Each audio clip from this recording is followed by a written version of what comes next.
देख, ठीक है, ठीक है ना।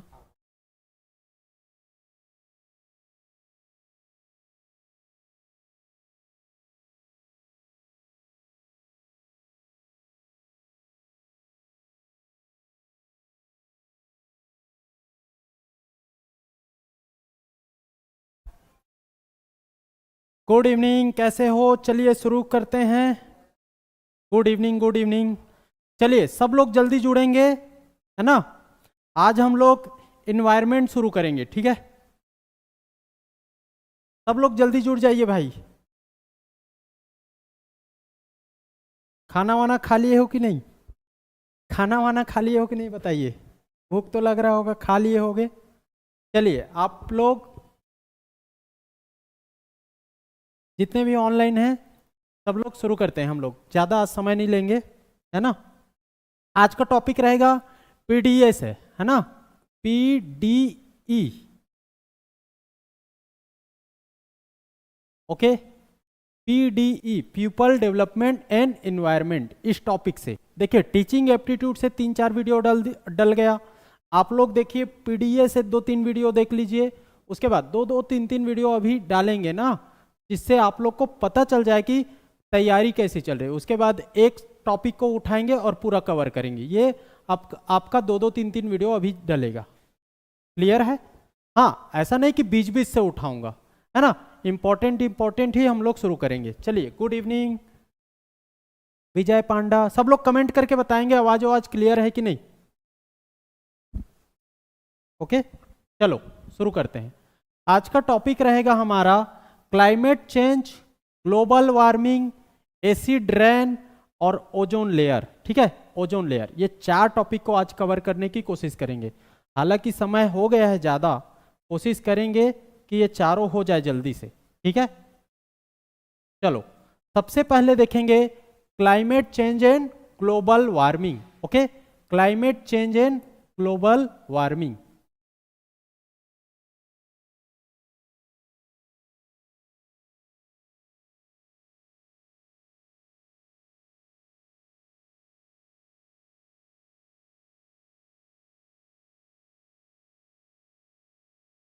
हिंदी में बोलते हैं इसको जलवायु परिवर्तन और वैश्विक तापन। जलवायु परिवर्तन और वैश्विक तापन याद रख लीजिएगा। Climate change and global warming, जलवायु परिवर्तन और वैश्विक तापन। बस अब शुरू करें। चलिए सब लोग जल्दी से जुड़ जाओगे भाई, शेयर कर दो। क्या नहीं लिखे हो यार।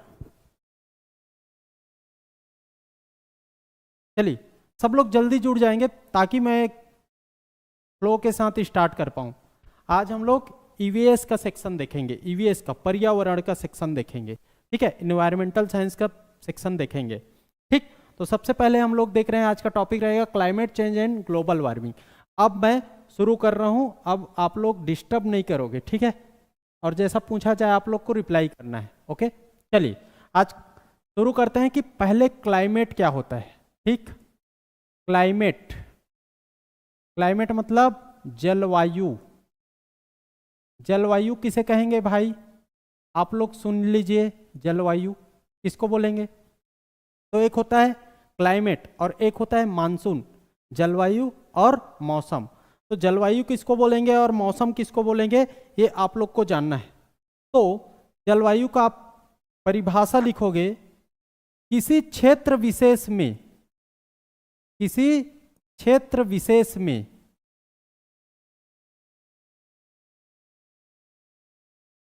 मौसम की दीर्घकालिक अवस्था, लॉन्ग टर्म तक जब मौसम एक जगह में बना रहे, है ना, मौसम की दीर्घकालिक अवस्था। अब ये क्वेश्चन बनेगा कितने समय? दीर्घकालिक अवस्था, ठीक है। ये दीर्घकालिक अवस्था मतलब सामान्यतः इसको कितना लेते हैं? 30 वर्ष लेते हैं। सामान्यतः 30 वर्ष लेंगे, ठीक है। सामान्यतः 30 वर्ष लेंगे, याद रख लेना। तो किसी क्षेत्र विशेष में मौसम की दीर्घकालिक अवस्था क्या कहलाती है? क्लाइमेट कहलाती है, याद रहेगा। मानसून किसको बोलेंगे? मानसून, मौसम, मौसम किसको बोलेंगे? सुन लीजिए, ठीक है। मौसम, मानसून,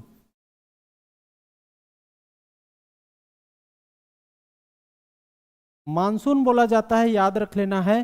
तो ये एक क्षणिक अवस्था है, ठीक है। ये एक दिन भी हो सकता है, एक घंटे भी हो सकता है, इस तरीके से ये आपका वायुमंडल का एटमॉस्फेयर में एक क्षणिक अवस्था होता है। वायुमंडल में क्षणिक अवस्था। आप लोग देखते रहते हो, किसी दिन एकदम धूप किए रहता है, अचानक से बादल छा जाता है, टप टप टप टप पानी गिर दिया, फिर बंद हो जाता है, फिर धूप हो जाता है।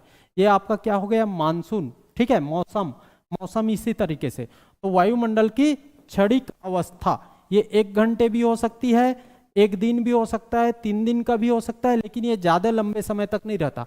लेकिन जब यही मौसम लॉन्ग टर्म तक बनी रहे एक जगह पर किसी विशेष क्षेत्र पर लॉन्ग टर्म तक बना रहे, और लॉन्ग टर्म तक कहने का मतलब है लगभग 30 वर्ष, 25 वर्ष, 30 वर्ष, 35 वर्ष, 40 वर्ष से बना रहे, तो उसको बोलेंगे क्लाइमेट। जैसे कि आप देखो लद्दाख एरिया में देखोगे तो वहां बर्फ जमा रहता है, तो वहां ठंडी मौसम, वहां का जो वेदर है वो बहुत समय से वैसा बना हुआ है। इस कारण लद्दाख का जो क्लाइमेट है वो एक जैसे ही है, बहुत लॉन्ग समय से वो मतलब चेंज होती नहीं रहती है, लगातार चेंज नहीं होती रहती है, ठीक है, याद रख लेना।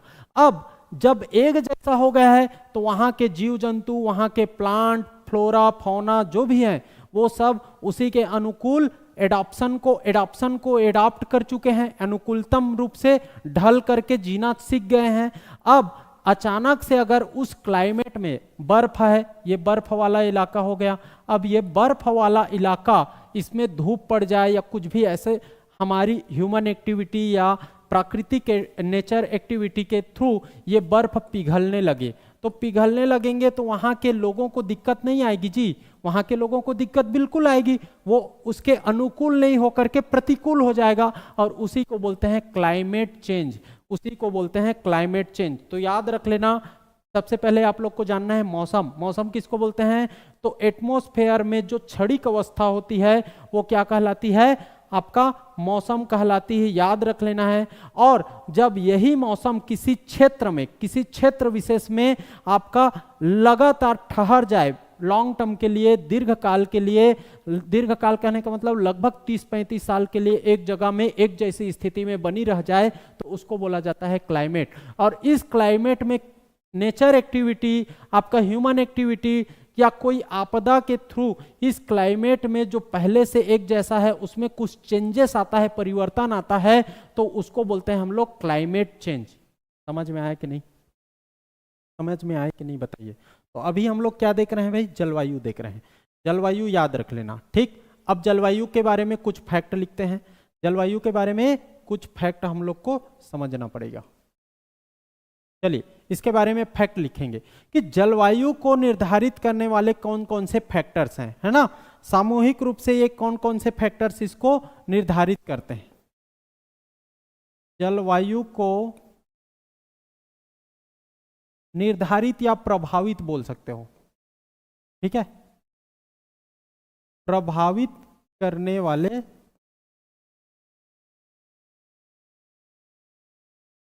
प्रमुख फैक्टर्स, प्रमुख कारक, ओके। अब इसको कैसे याद रखोगे? जलवायु को निर्धारित करने वाले प्रमुख फैक्टर्स को कैसे याद रखोगे? आराम से याद करना है, देख लीजिए। ऑनलाइन वाले समझिए, एकदम क्लियर हो रहा है कि नहीं बताइए भाई। सब लोग ऑनलाइन आओ यार, शेयर करो यार। कैसे करते हो? मौसम को वेदर होगा सर, मानसून अलग है। हाँ लिख लो ना यार, मानसून मौसम उसको भी बोलते थे, मानसून थोड़ा ठीक, वेदर कर लो, चलो वेदर, इतना आप लोग यार, ठीक।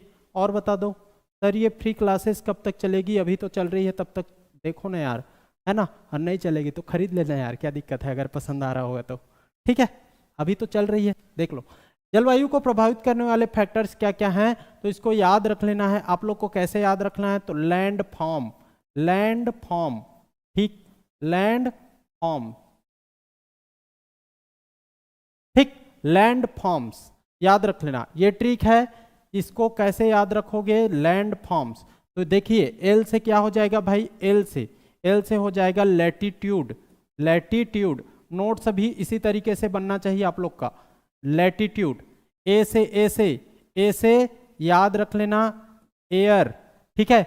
ए से आपका क्या हो जाएगा, आपका एयर, या आप ये भी हो सकता है, एयर तो होगा ही, अल्टीट्यूड भी लिख सकते हो, अल्टीट्यूड, ये इसको लिख लो, ये ज्यादा अच्छा है, ठीक है ना।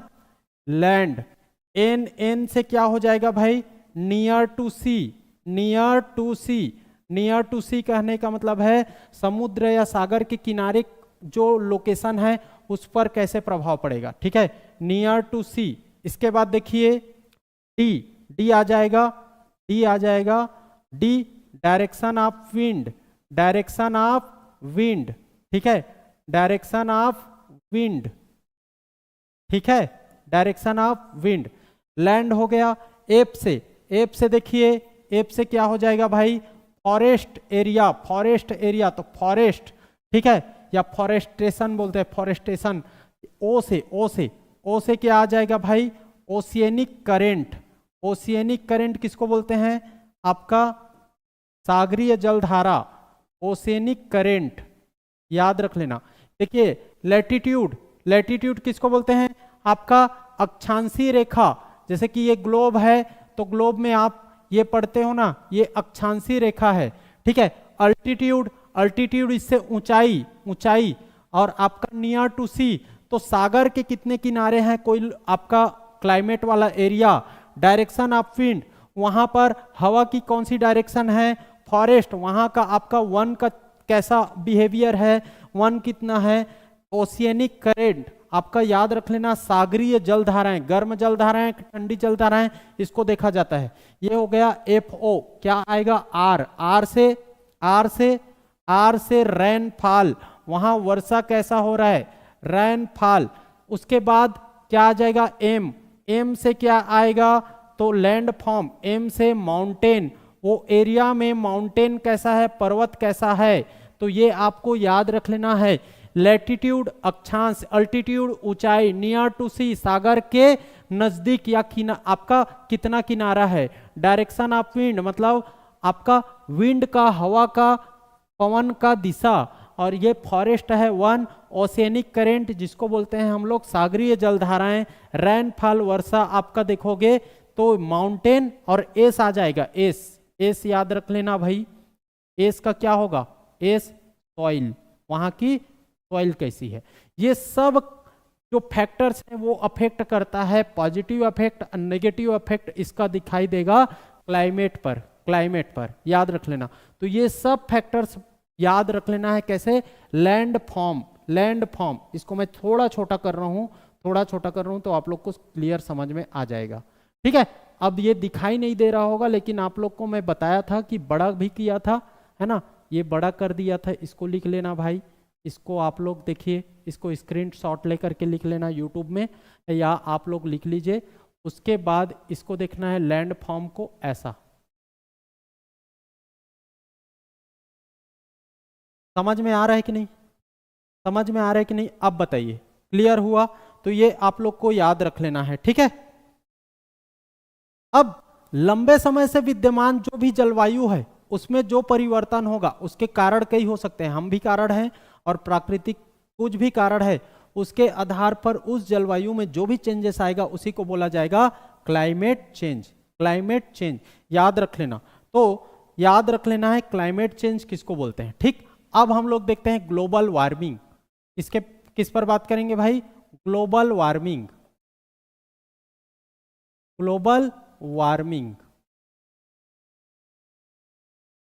ठीक। ग्लोबल वार्मिंग इसको बोलते हैं हिंदी में वैश्विक तापन,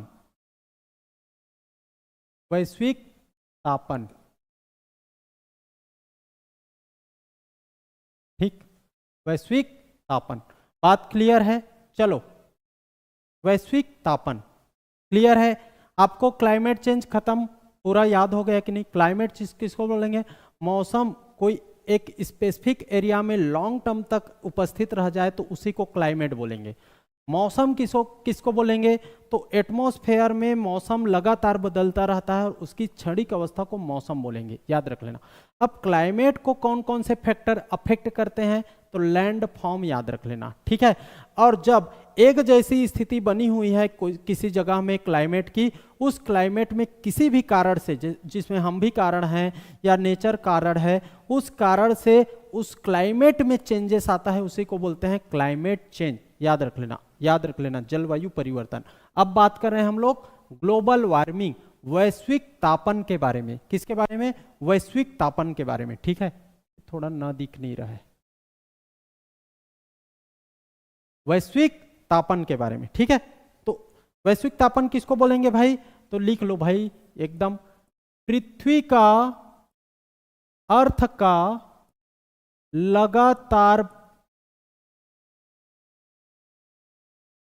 पृथ्वी का लगातार ताप में वृद्धि क्या कहलाएगा? क्या कहलाएगा? याद रख लेना, पृथ्वी का लगातार ताप में वृद्धि, या आप कह सकते हो पृथ्वी में लगातार ताप में वृद्धि होना क्या कहलाएगा? वैश्विक तापन कहलाएगा। ये याद रख लेना है, ठीक है, ओके। अब ये ताप देखोगे तो एवरेज टेम्परेचर है, ये टेम्परेचर कैसा टेम्परेचर है? एवरेज टेम्परेचर, कहीं पर ज्यादा कहीं पर कम, लेकिन सब मिलाकर के देखोगे तो एवरेज टेम्परेचर में पृथ्वी की लगातार बढ़ोतरी होना आपका क्या कहलाता है? ग्लोबल वार्मिंग कहलाता है। ये आप लोग को समझ लेना है, ठीक है। किसी को कोई दिक्कत है ना? अब ये टेम्परेचर बढ़ेगा क्यों? इसका कारण क्या है भाई? ताप में लगातार वृद्धि, इसका कारण क्या है? ये आप लोग को समझना पड़ेगा ना, कारण क्या है? तो हमारे एटमॉस्फेयर में उपस्थित क्या भाई? तो ग्रीन हाउस गैसेस, यही तो कारण है। Green house gases, green house gas, इसी के कारण तो बढ़ रहा है ना टेम्परेचर। ग्रीन हाउस गैसेस बढ़ रही है तो हमारा टेम्परेचर भी बढ़ रहा है। तो वातावरण में ग्रीन हाउस गैसेस की वृद्धि, ये क्या है? ग्लोबल वार्मिंग को बढ़ा रहा है, मतलब पृथ्वी के टेम्परेचर में वृद्धि कर रहा है, उसी को बोलते हैं, आपको याद रख लेना, ग्लोबल वार्मिंग। बात क्लियर? बात क्लियर एकदम, समझ लो। उसके बाद देखिए, तो ये ग्रीन हाउस गैसेस, ये ग्रीन हाउस गैसेस, तो सबसे पहले एक टर्म आ गया आप लोग के सामने में, क्या भाई? Green house. ये ग्रीन हाउस होता क्या है? क्या ग्रीन हाउस को आप लोग जानते हो? जानते हो बताइए। तो इसको देख लेते हैं, ग्रीन हाउस होता है क्या है। सबसे पहले आप बात करेंगे ग्रीन हाउस की। ग्रीन हाउस होता क्या है आप लोग समझिए। ग्रीन हाउस गैसेस की बात नहीं कर रहा हूं, पहले ग्रीन हाउस की बात कर रहा हूं, ग्रीन हाउस की बात कर रहा हूं, ठीक है। ये होता क्या है? तो ये एक प्रकार का प्लास्टिक या कांच का पारदर्शी ऐसा आपका एलिमेंट का बना एक घर होता है, जो इसमें पौधों के विकास के लिए टेम्परेचर को क्या किया जाता है? नियंत्रित करके पौधों को संरक्षण करके उसका डेवलपमेंट किया जाता है, उनको उगाया जाता है, याद रख लेना है, ठीक है। तो आप लोग लिखोगे कैसे? हरित गृह वह कांच या अपारदर्शी प्लास्टिक, हरित गृह, हरित गृह, हरित गृह, ग्रीन हाउस वह कांच या अपारदर्शी, अपारदर्शी प्लास्टिक का बना स्ट्रक्चर है, बना ढांचा है, ठीक है, जिसमें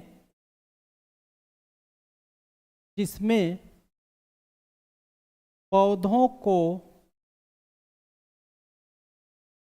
उनके अनुकूलतम टेम्परेचर को, पौधों को उनके अनुकूलतम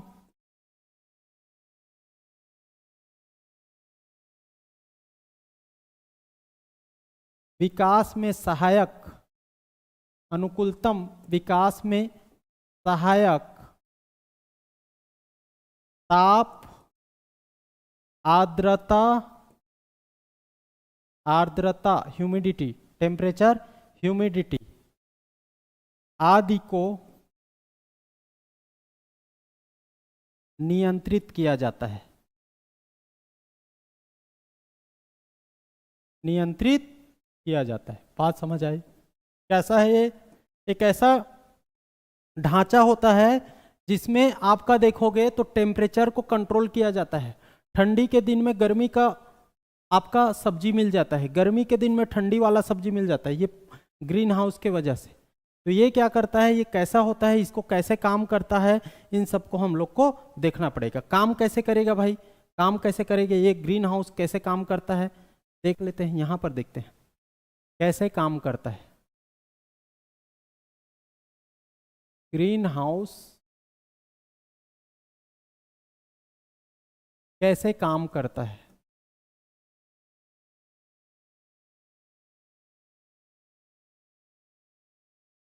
ठीक है, ये तो इसमें देखिए, मान लीजिए इसको हम लोग ऐसे बना देते हैं, एक ग्रीन हाउस बना दिए।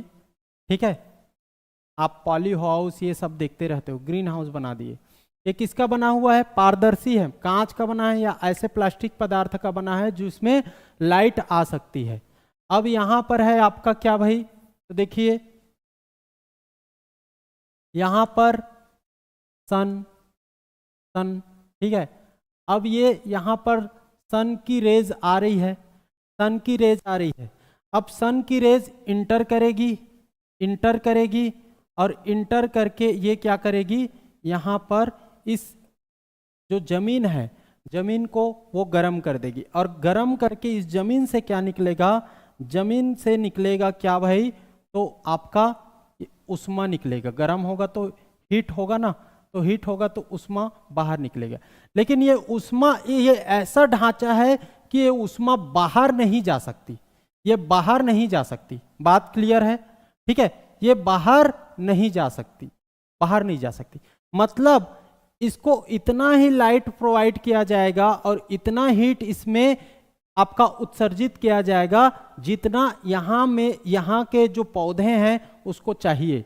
ठीक है, उतना चाहिए उतना ही ये करेगा, और ये आपस में यहीं पर घूमता रहेगा। तो ठंडी है तो पर भी यहाँ पर ये गर्मी रहेगी, और जो पौधे हैं उनको गर्मी प्रदान करके उस पौधों को वो क्या करेगा, डेवलप करने का काम करेगा।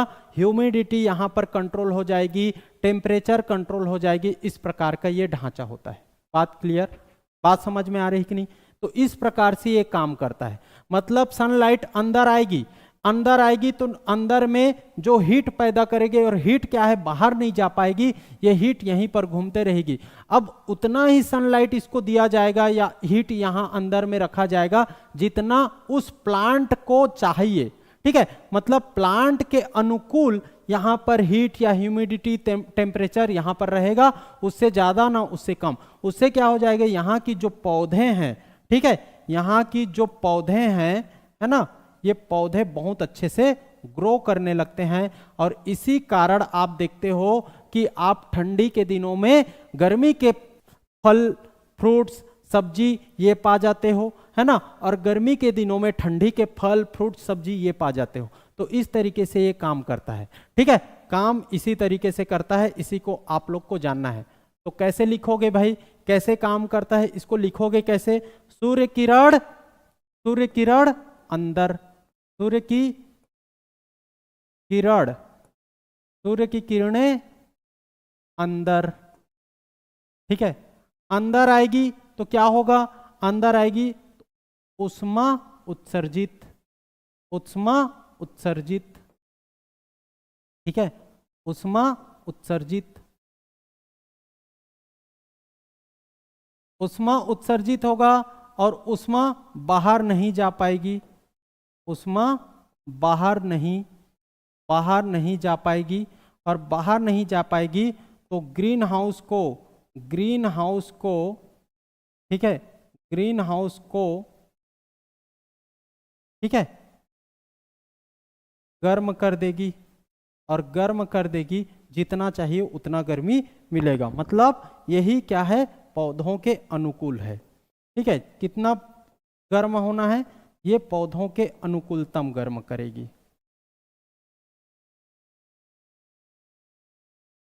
बात क्लियर? तो ये हो गया आपका क्या भाई, इस तरीके से काम करती है। कैसे काम करती है? तो सन रेस आया, यहाँ पर हीट पड़ा, हीट देखो निकल रहा है, हीट इस एरिया को क्या कर देगा? गर्म कर देगा, ह्यूमिडिटी आ जाएगी, ये सब हो जाएगा। अब उसके बाद ये देखोगे वो किसको? प्लांट को ग्रो करने में मदद करेगा और प्लांट बहुत अच्छे से ग्रो करेगी, अपना डेवलपमेंट करेगी। इस तरीके से ये काम करता है। क्या भाई? Green house effect, green house. अब इसमें ग्रीन हाउस इफेक्ट आएगा, प्रभाव, ग्रीन हाउस प्रभाव देखेंगे, है ना। इसके बाद देखेंगे इसमें कैसा प्रभाव आएगा। तो देखते हैं, अगला टॉपिक रहेगा हमारा इसी से रिलेटेड, ग्रीन हाउस इफेक्ट। समझ में आ रहा होगा, समझ में आ रहा होगा भाई। इसी को बोलते हैं ग्रीन हाउस प्रभाव, हरित गृह प्रभाव, सब नाम को याद रखना। ओके, ग्रीन हाउस प्रभाव या हरित गृह प्रभाव, वेरी वेरी इंपॉर्टेंट फैक्ट यहाँ पर मैं बताने जा रहा हूँ। इसको आप लोग को नोट करना है, याद करना है, ठीक है। इस ग्रीन हाउस इफेक्ट की खोज किसने की? पहला क्वेश्चन 1824 में हुआ, ठीक है, 1824 में। और किसने की? जोसेफ फोरियर ने। किसने भाई? जोसेफ फोरियर ने। किसने खोज करी? जोसेफ फोरियर ने। याद रख लेना, एकदम इंपॉर्टेंट है। ग्रीन हाउस इफेक्ट की खोज किसने की? जोसेफ फोरियर, आप लोग को याद रखना है। उसके बाद पहली बार, ठीक है, पहली बार इसकी मात्रात्मक जांच किसने की? पहली बार इसकी मात्रात्मक जांच देखोगे तो आपका स्वेंटी ओरहेनेस ने की। पहली बार मात्रात्मक जांच क्वेश्चन में आ चुका है कि कितना मात्रा में ये ग्रीन हाउस है, ठीक है, ग्रीन हाउस गैसेस है। तो मात्रात्मक जांच, ठीक, कब? 1896 में, ठीक है, 1896 में स्वेंटी ओरहेनेस, नाम को 2-3 बार बोलना भाई, स्वेंटी ओरहेनेस इन्होंने करी। स्वेंटी ओरहेनेस एकदम याद कर लेना, नोट से इसी तरीके से बनेगा। एक बार फाइनल नोट्स बना लो, ये सब में काम आएगा। ये ईवीएस का ऐसा सेक्शन है जो केवल सेट में काम आने वाला नहीं, और सारे एग्जाम में भी काम आएगा। व्यापम में काम आएगा, आपका पीएससी में काम आएगा, टीचर भर्ती में काम आएगा, इन सब में काम आएगा। बात समझ आ रही कि नहीं? एकदम समझ आ रहा है कि नहीं बताइए। तो ये आप लोग को जानना है। इसके बाद ये कैसे कार्य करता है भाई? तो ये कैसे कार्य करता है, इसको तो अब भी लिखे हो, तो कार्य कैसे करता है इसको देख लेते हैं। कार्य कैसे करेगा, हम लोग इसको थोड़ा सा अलग कलर में लिख देते हैं, ठीक है। कार्य कैसे करेगा? तो सूर्य की ऊर्जा आती है, सूर्य की किरणें, ठीक है, सूर्य की किरणें आएगी, कहां पर आएगी? पृथ्वी पर आएगी, ठीक है। सूर्य की किरणें पृथ्वी पर, इसी में लिख देता हूं, जगह कम है। सूर्य की किरणें पृथ्वी पर, पृथ्वी से क्या निकलेगा? जैसा उसमें हुआ भाई, देखिए ये पृथ्वी है और ये सन है, तो सन से रेज आ रही हैं, रेज आ रही हैं, सूर्य की किरणें आ रही हैं। तो ये सूर्य की किरणों को क्या करेगा? ये हीट आपका गर्म करके, तो गर्म करेगा, तो यहां से क्या निकलेगी? उष्मा निकलेगी। क्या निकलेगी? उष्मा निकलेगी। क्या? उष्मा, हीट, हीट निकलेगी ना। तो पृथ्वी से उष्मा, उष्मा हीट, उष्मा को हीट बोलते हैं ना, हीट उत्सर्जित, पृथ्वी से हीट उत्सर्जित, ये आप लोग को याद रख लेना है, ठीक है। ओके, पृथ्वी से उष्मा आपका बाहर निकलेगा। अब उष्मा को वायुमंडल में जो उपस्थित गैसेस हैं वो क्या कर लेगी? एब्जॉर्ब कर लेगी, एब्जॉर्ब कर लेगी, याद रख लेना, ठीक है। तो देख लेते हैं भाई, इसी को थोड़ा यहां पर देखिए। अब क्या होगा? जो पृथ्वी में है ना, पृथ्वी है, तो यहां पर देखिए, यहां पर आप लोग को समझ में आ रहा होगा, ये यहां पर ये क्या है? वायुमंडल है। तो वायुमंडल की जो गैसेस हैं वो इस उष्मा को क्या कर लेगी? एब्जॉर्ब कर लेगी। तो अगला पॉइंट, अगला फ्लो चार्ट में लिखोगे, वायुमंडल में वायुमंडल में, एटमॉस्फेयर में, वायुमंडल एटमॉस्फेयर में उपस्थित गैसेस उष्मा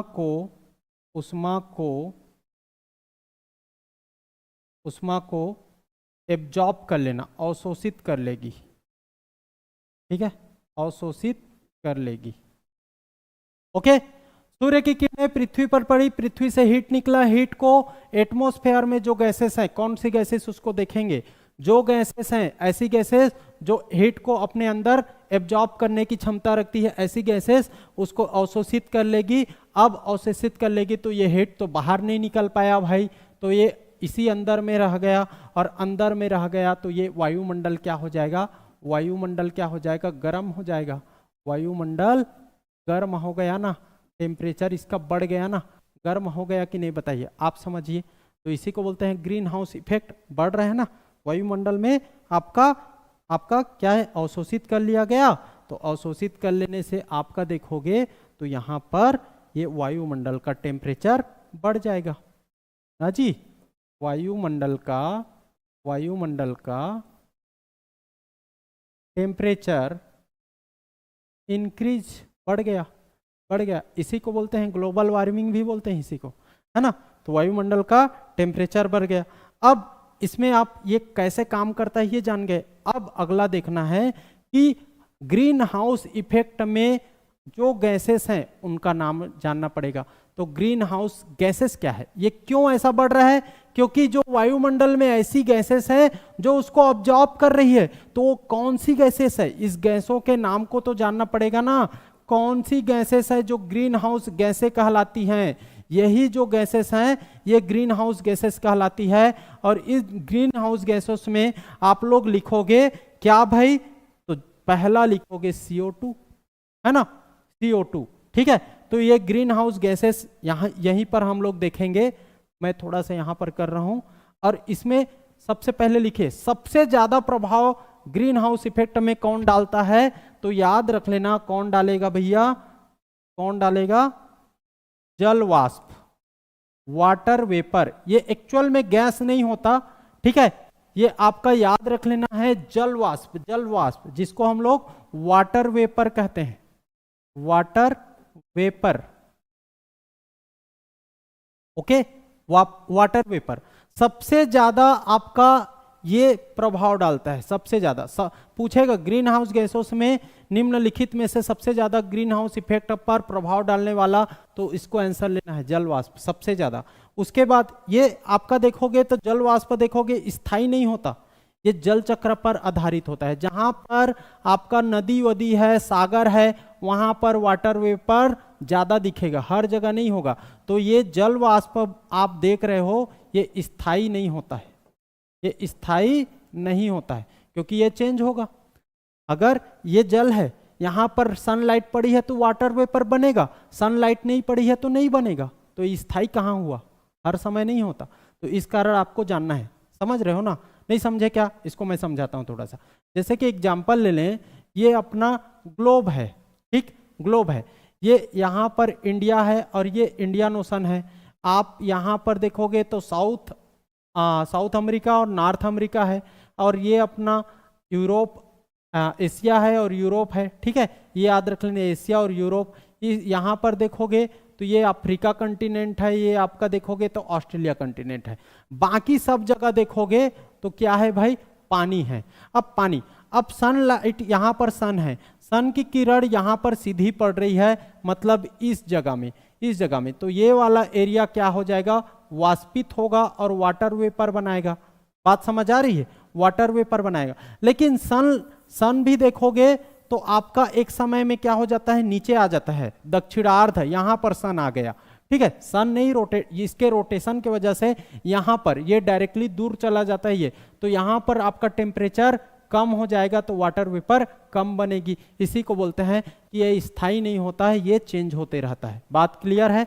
अब वाटर वेपर कहाँ बनेगी, यहाँ पर बनेगी ज्यादा, ठीक है, ये आप लोग को जान लेना है। इसके लिए आप मेरा इंडियन ज्योग्राफी का क्लास देख लेना भाई, ठीक है ना, जलवायु पढ़ाया हूँ उसमें है, ठीक। तो यहाँ पर ज़्यादा इलेबोरेट नहीं कर रहा हूँ, अभी हम लोग देखते हैं अपने टॉपिक पर रहते हैं।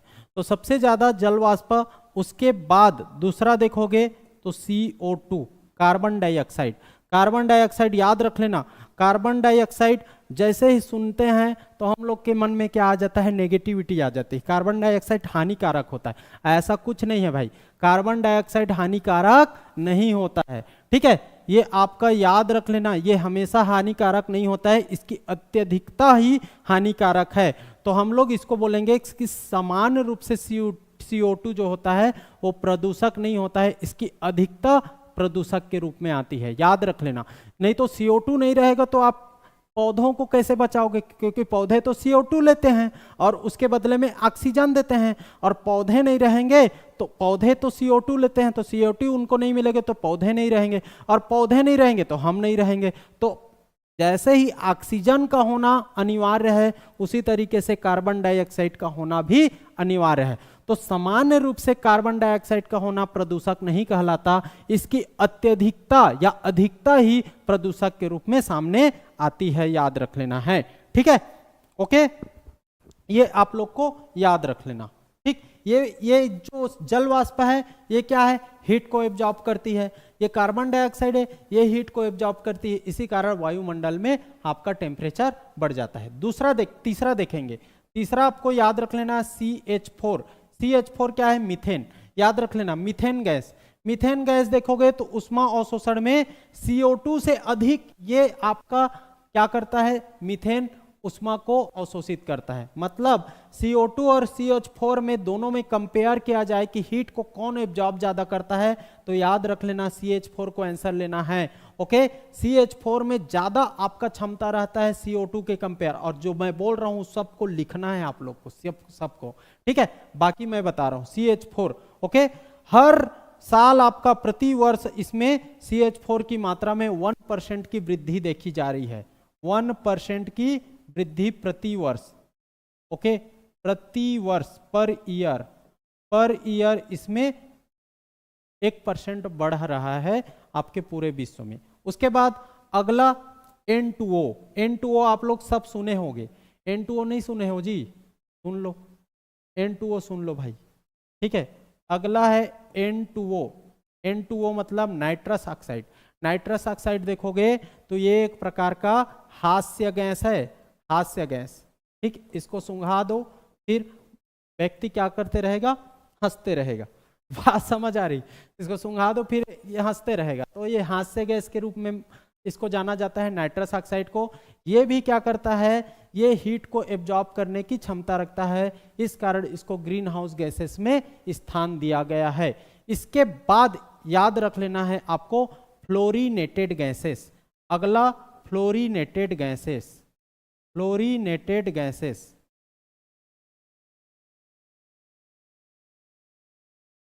फ्लोरीनेटेड गैसें। अब फ्लोरीनेटेड कहने का मतलब फ्लोरो वाला जहां पर आए वो सब इसमें आएगा, जैसे कि फ्लोरीनेटेड गैसेस में HFC ये आ गया, हाइड्रोफ्लोरोकार्बन्स ये आप लोग को याद रख लेना है, PFCs परफ्लोरोकार्बन्स आ गया, परफ्लोरोकार्बन्स ये भी आपका ग्रीन हाउस गैसेस है। SF6 याद रख लेना, सल्फर हेक्सा फ्लोराइड, मतलब फ्लोराइड फ्लोरो ये सब आएगा, तो इसमें आपको याद रख लेना है भाई आपका CF6, ठीक है, ये भी आएगा, HF6 परफ्लोरो नहीं PFC कर देता हूं इसको, PFC HF6। उसके बाद आपका देखोगे तो आपका सल्फर SF6 बोलते हैं, सल्फर हेक्साफ्लोराइड SF6, ठीक, थोड़ा सा इधर करके लिखता हूं, SF6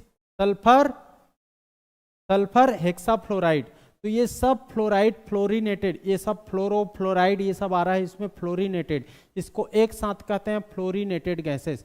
तो याद रख लेना है कौन कौन सी, सीधा क्वेश्चन आएगा कि निम्नलिखित में से कौन सा आपका देखोगे तो ग्रीन हाउस गैसेस के अंतर्गत आता है, तो CO2 CH4 N2O।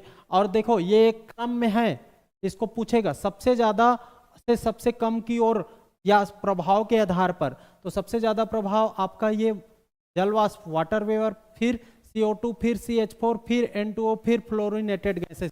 इस तरीके से ये सीक्वेंस में है। इसको भी क्योंकि आज का पैटर्न जो है वो क्रम से जमाओ, उसके प्रभाव के आधार पर क्रम से जमाओ, उसके इस तरीके से क्वेश्चन बन रहा है, तो उसको भी आप लोग को जानना है। मजेदार लग रहा है कि नहीं बताइए एक बार, याद हो रहा है कि नहीं बताइए एक बार, ठीक है। आपको पूरा क्लियर कॉन्सेप्ट हो रहा है कि नहीं ये बताइए, मजेदार है कि नहीं। लिख के पढ़ा रहा हूँ भाई, इसको मैं PPT फॉर्म में भी पढ़ा सकता था। लिख के पढ़ाने का ये फायदा होता है कि जब मैं लिखते रहता हूँ तो आपको एक उसको याद करने का या अपने कॉपी में नोट करने का मौका समय मिल जाता है, और वो आपका माइंड में ज़्यादा समय तक रहता है ना। और PPT में क्या है, थोड़ा सा कम जाता है आपके माइंड में, मेरे को ऐसा लगता है। इस कारण मैं लिख के पढ़ाने की कोशिश करता हूँ।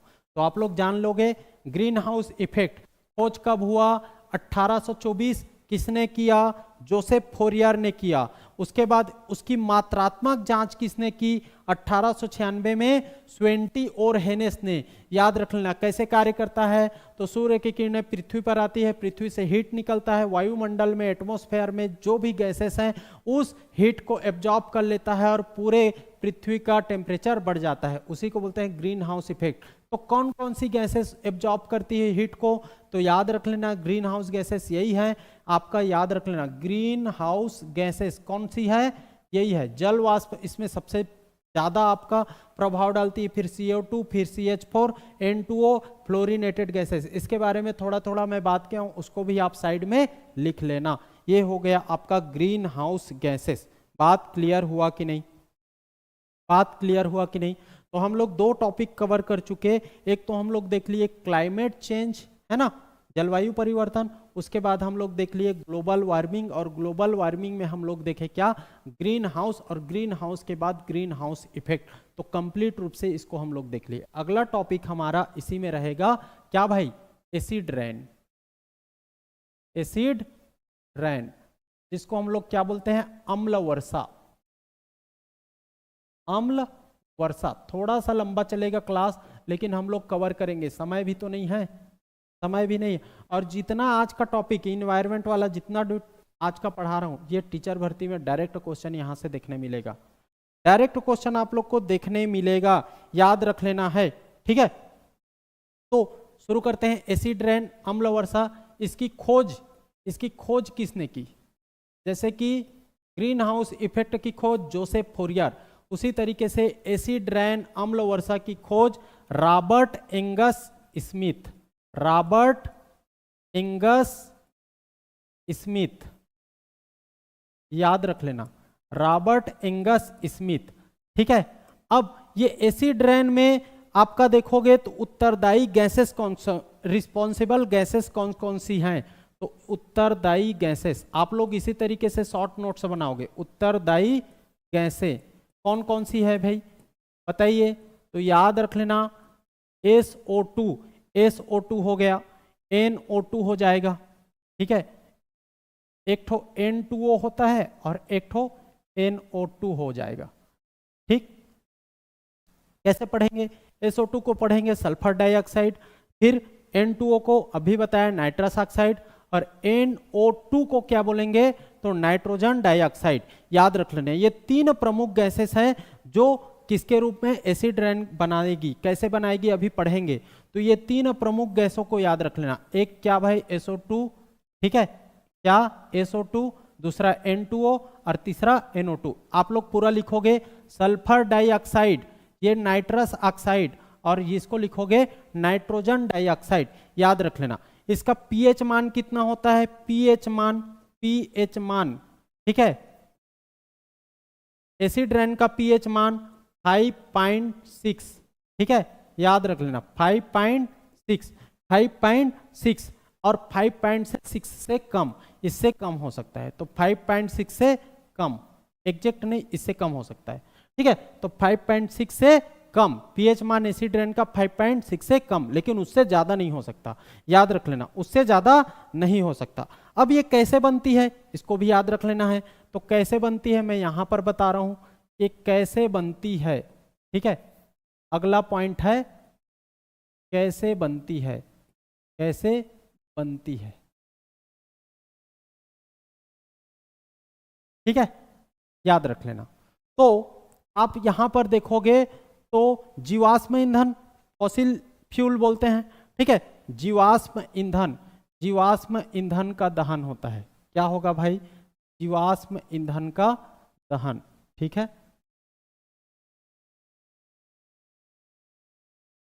जीवाश्म ईंधन फॉसिल फ्यूल,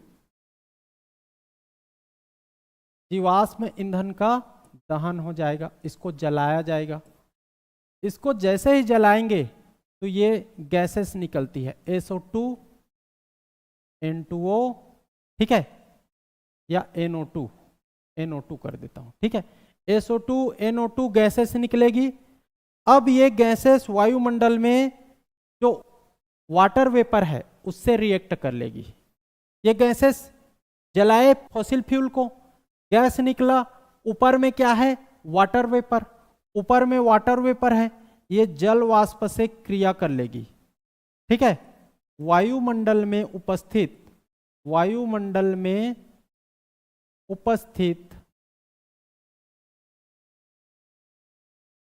जल वाष्प से क्रिया कर लेगी, ओके। उससे रिएक्शन करेगी, रिएक्ट करेगी, जल वाष्प से रिएक्ट करेगी। यहां पर लिख रहा हूं, फिर बाद में इसको छोटा कर देंगे। जल वाष्प से रिएक्ट कर लेगी, है ना, और ये क्या बना लेगी? HNO3 एंड H2SO4, ठीक है। अब देखिए इसमें हाइड्रोजन जुड़ जाएगा, इसमें हाइड्रोजन जुड़ जाएगा, तो हाइड्रोजन जुड़ जाएगा तो HNO3 बनेगा, और इसमें हाइड्रोजन तो H2SO4 याद रख लेना। और इस HNO3 और H2SO4 को क्या कहा जाता है? इसको कहा जाता है नाइट्रिक अम्ल, ठीक है। नाइट्रिक अम्ल, ठीक, याद रख लेना। और इसको क्या कहा जाता है? सल्फ्यूरिक अम्ल, ठीक, इसको कहा जाता है सल्फ्यूरिक अम्ल। थोड़ा मैं फास्ट कर रहा हूं क्योंकि समय बहुत हो गया है ना। नाइट्रिक अम्ल और सल्फ्यूरिक अम्ल। अब यही HNO3 और H2SO4 वर्षा के रूप में गिरती है ना, ठीक है। इसका निर्माण होगा और यही आपका क्या कहलाता है? अम्ल वर्षा कहलाता है। वर्षा के रूप में गिरती है और इसी को कहते हैं अम्ल वर्षा। तो यह है आपका एसिड रेन। याद हुआ कि नहीं? देखिए एक तो स्लाइड में आपको पूरा बता दिया। एसिड रेन आप लोग को दिख रहा होगा, खोज रॉबर्ट एंगस स्मिथ। उसके बाद आप लोग को क्या याद रखना है भाई? उत्तरदायी गैस कौन कौन सी? तो SO2 N2O NO2 पूछता है कि एसिड रेन के लिए उत्तरदायी या रिस्पॉन्सिबल गैसेस कौन सी हैं, तो इनको आपको आंसर लेना है। इसका पीएच मान कैसे बनती है ये आप लोग को समझ में आ गया होगा। अब इसमें कुछ और फैक्ट जानना है, ठीक है। तो देखिए कुछ फैक्ट यहीं पर लिख रहा हूं, इंपॉर्टेंट फैक्ट इससे संबंधित। इंपॉर्टेंट फैक्ट ये है कि जो आपका अम्ल वर्षा से प्रभावित देश कौन सा है? अम्ल वर्षा से प्रभावित देश, सबसे ज्यादा प्रभाव कौन से देश को पड़ता है? बताइए, कोई जानते हो तो कमेंट करिए। प्रभावित देश बताइए भाई, कौन सा है जी? अम्ल वर्षा से प्रभावित देश कौन सा है बताना है। तो याद रख लेना, पहला नॉर्वे और दूसरा कनाडा। नॉर्वे और कनाडा याद रख लेना है। नॉर्वे और कनाडा सबसे ज्यादा प्रभावित देश। मजा आ रहा है कि नहीं? एक बार कमेंट कर देना भाई, कैसा लग रहा है? मजेदार है कि नहीं? कमेंट करो, है ना। आप लोग की तरफ से कुछ भी कमेंट नहीं आया है अभी तक, एक आध कमेंट करो, समझ आएगा, ठीक है। अब इसके प्रभाव क्या पड़ते हैं? इसके प्रभाव देखेंगे। प्रभाव देखेंगे तो जब अम्ल वर्षा होती है, वर्षा के साथ में जो ये HNO3 और H2SO4 उसके साथ में गिरती है और इसका pH मान कितना होता है? 5.6 से कम होता है। तो ये जब गिरती है तो यहाँ पर जो जमीन पर गिरेगी तो जमीन को, सॉइल को अफेक्ट करेगी। पेड़ पौधों पर गिरेगी वो वर्षा तो पेड़ पौधों को अफेक्ट करेगी, इस तरीके से होता है। तो इसके प्रभाव सॉइल पर पड़ते हैं, सॉइल पर, ठीक है, फॉरेस्ट पर पड़ते हैं, फॉरेस्ट पर पड़ते हैं, है ना, पेड़ पौधों की पत्तियां झुलस जाती है, याद रख लेना। इमारतों पर पड़ते हैं, इमारतों पर, इमारत पर, है ना, इमारत कैसी हो जाती है, पीली पड़ने लगती है, पीली पड़ जाती है, ठीक है, पीली पड़ जाती है, याद रख लेना, इमारत पीली पड़ जाती है। इमारत संगमरमर, संगमरमर को ये सबसे ज़्यादा प्रभावित करता है, संगमरमर को, है ना, संगमरमर के साथ ये अफेक्ट कर लेता है। इसी कारण हमारा ताजमहल जो है वो पीला पड़ना शुरू हो गया है। ताजमहल हमारा जो है पीला पड़ना शुरू हो गया है एसिड रेन के वजह से, तो इसको याद रख लेना, ठीक है। कोई दिक्कत भाई बताइए, अब मजेदार लगा कि नहीं, है ना। अगर नदी तालाब या सागर पर गिरेगी तो वहां का पीएच मान घट जाएगा और वहां के जो जलीय जीव हैं, जलीय पौधे हैं, वो भी मरने लगते हैं, उसको भी लिख सकते हो। तो जलीय जीव मर जाएंगे, पीएच मान कम हो जाएगा, ठीक है, पीएच मान एकदम कम हो जाएगा मतलब अम्लीय हो जाएगा, तो वो लोग सरवाइव नहीं कर पाएंगे, वैसे जीव जो अम्ल से डरते हैं, है ना। मृदा की उर्वरता कम हो जाएगी, सॉइल पर कैसा प्रभाव, मृदा की उर्वरता कम हो जाएगी। फॉरेस्ट पर कैसा प्रभाव, तो पेड़ पौधों की पत्तियां आपका झुलस जाएगी, वो भी आपका इसके अनुकूल नहीं होते। इमारत पर तो संगमरमर पीली पड़ने लग जाती है। ये सब आप लोग को जानना है, ओके।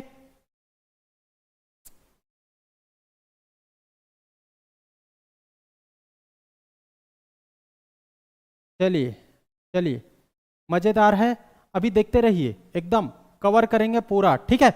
अब इसमें एक चीज और बताना है, फिर एक ही स्लाइड में मैं बता रहा हूं, यहां पर नोट करके लिखिएगा, ठीक है, नोट करके लिखिएगा। इसी में क्वेश्चन पूछ सकता है, कुछ भी क्वेश्चन पूछता है तो आप लोग को याद रख लेना है, ठीक है। अम्ल वर्षा सूचना केंद्र कहाँ है पूरे विश्व में, अम्ल वर्षा सूचना केंद्र,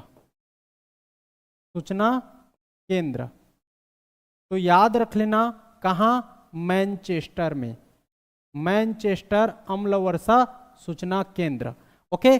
अम्ल वर्षा सूचना केंद्र मैनचेस्टर कहाँ है बताइए, आप लोग कमेंट करके बताओगे मैनचेस्टर कहाँ, कौन से देश में पड़ता है, ठीक है, वेरी वेरी इंपॉर्टेंट मैनचेस्टर, ठीक। और किस चीज के लिए फेमस है उसको भी आप बताना, क्योंकि उसकी मैनचेस्टर की संज्ञा भारत के शहरों को भी दिया जाता है ना, तो आप लोग ये बताओगे। अभी क्वेश्चन आया CGSI में, दक्षिण का मैनचेस्टर किसको कहा जाता है, ठीक है, दक्षिण का मैनचेस्टर किसको कहा जाता है ना, तो ये पूछा जाता है। कोयम्बटूर आंसर लिया गया था, किसके लिए फेमस है, चलो बताना है आप लोग को, ठीक। तो ये हो गया भाई एसिड रेन, खोज रॉबर्ट एंगस, उत्तरदायी gas SO2 NO2 N2O, pH मान 5.6 से कम, कैसे कार्य करती है, तो जीवाश्म ईंधन जब फॉसिल फ्यूल का दहन होता है उसको जलाया जाता है तो उससे SO2 NO2 गैस निकलती है।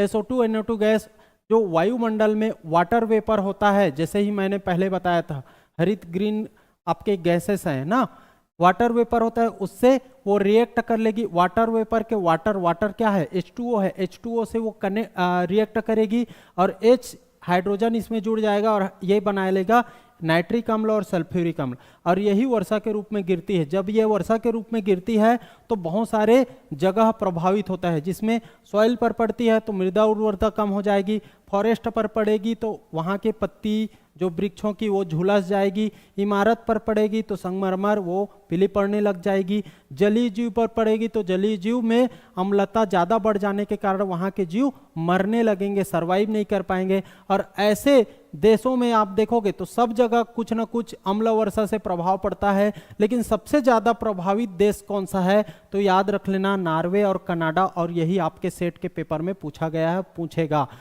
अम्ल वर्षा सूचना केंद्र कहाँ पर है, तो याद रख लेना मैनचेस्टर में याद रख लेना, ठीक है। अम्ल वर्षा सूचना केंद्र मैनचेस्टर, और मैनचेस्टर कहाँ है आप लोग कमेंट करके बताना।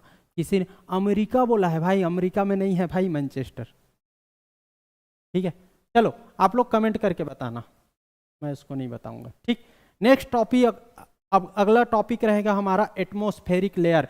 ये लास्ट टॉपिक है और 10 मिनट आप लोग मेरे से जुड़े रहिएगा, फिर हम लोग कवर कर देंगे। 10 बजे तक हम लोग खत्म कर लेंगे। आप लोग बहुत अच्छा देख रहे हो और कोशिश करना कि नेक्स्ट क्लास हमारी होगी तो उसमें आप लोग और बढ़ चढ़ के देखना, और आप लोग कमेंट करना भाई कैसा लग रहा है, मज़ेदार लग रहा है कि नहीं, है ना। हम लोग बेहतरीन तरीके से सीजी सेट की तैयारी कंप्लीट करेंगे। ठीक, तो अगला टॉपिक है हमारा एटमॉस्फेरिक लेयर। कलर चेंज कर रहा हूँ यार, मज़ेदार नहीं है।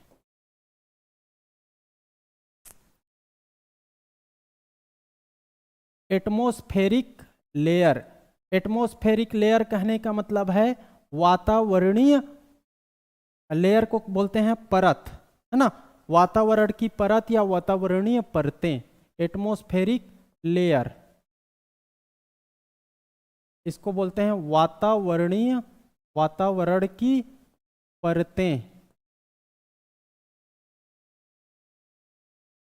ठीक है, लेयर्स, ओके, इसको जानना है, वेरी वेरी इंपॉर्टेंट। यहां से क्वेश्चन हर बार देखने मिलता है और आपके सीजी सेट का इंपॉर्टेंट टॉपिक है ये। ठीक है, वातावरण की परतें।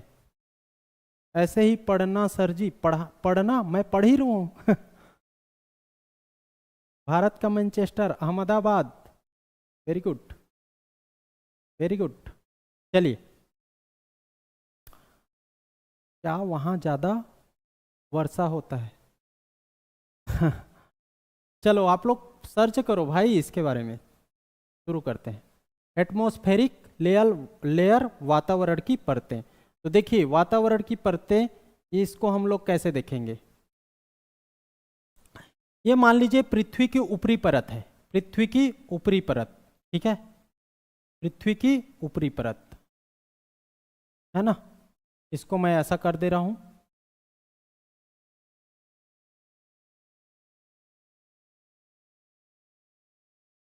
ये पृथ्वी है ना। थोड़ा हम लोग को और वो करना पड़ेगा यार, जगह कम पड़ जाएगी, जगह कम पड़ जाएगी।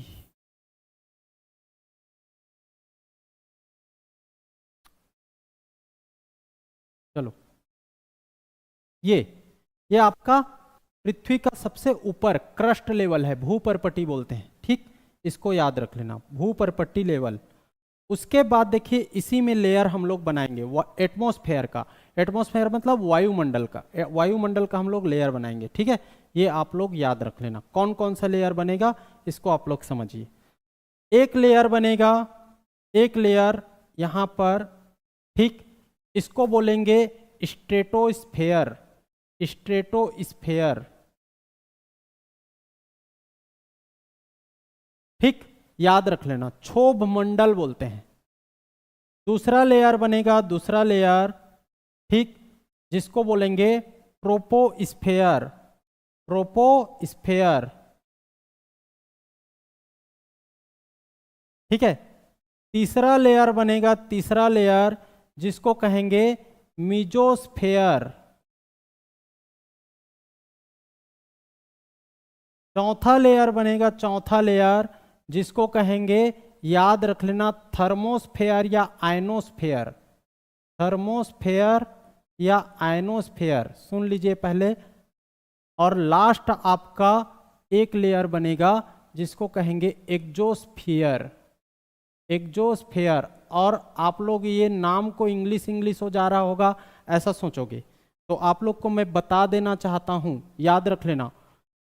इस आपका ट्रोपोस्फेयर, ट्रोपोस्फेयर कहा जाता है क्षोभ मंडल को।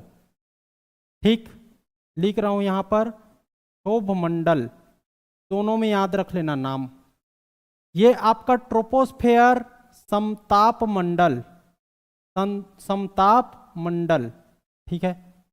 ये आपका मीजोस्फेयर मध्य मंडल, मध्य मंडल, ठीक है। थर्मोस्फेयर इसको बोलते हैं ताप मंडल, समदाब या समताप मंडल, समताप मंडल।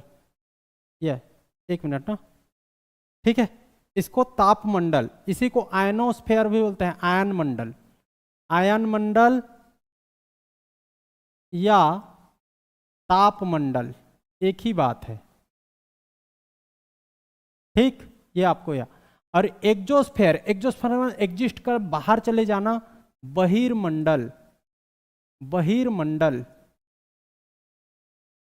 बहिर्मंडल। ओके, क्लियर हुआ कि नहीं? इतना समझ में आ गया कि नहीं? अरे यार बहुत लिखावट भी अच्छा है, रानी मरावी, थैंक यू। ठीक, नार्वे, समझिए,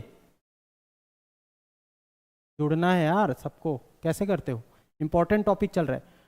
स्ट्रेटोस्फेयर, क्षोभ मंडल, ट्रोपोस्फेयर समताप मंडल, मिजोस्फेयर मध्यमंडल, थर्मोस्फेयर आपका आयन मंडल या इसे को ताप मंडल बोलते हैं, और एक्सोस्फेयर बहिर्मंडल, बहिर्मंडल, इस तरीके से।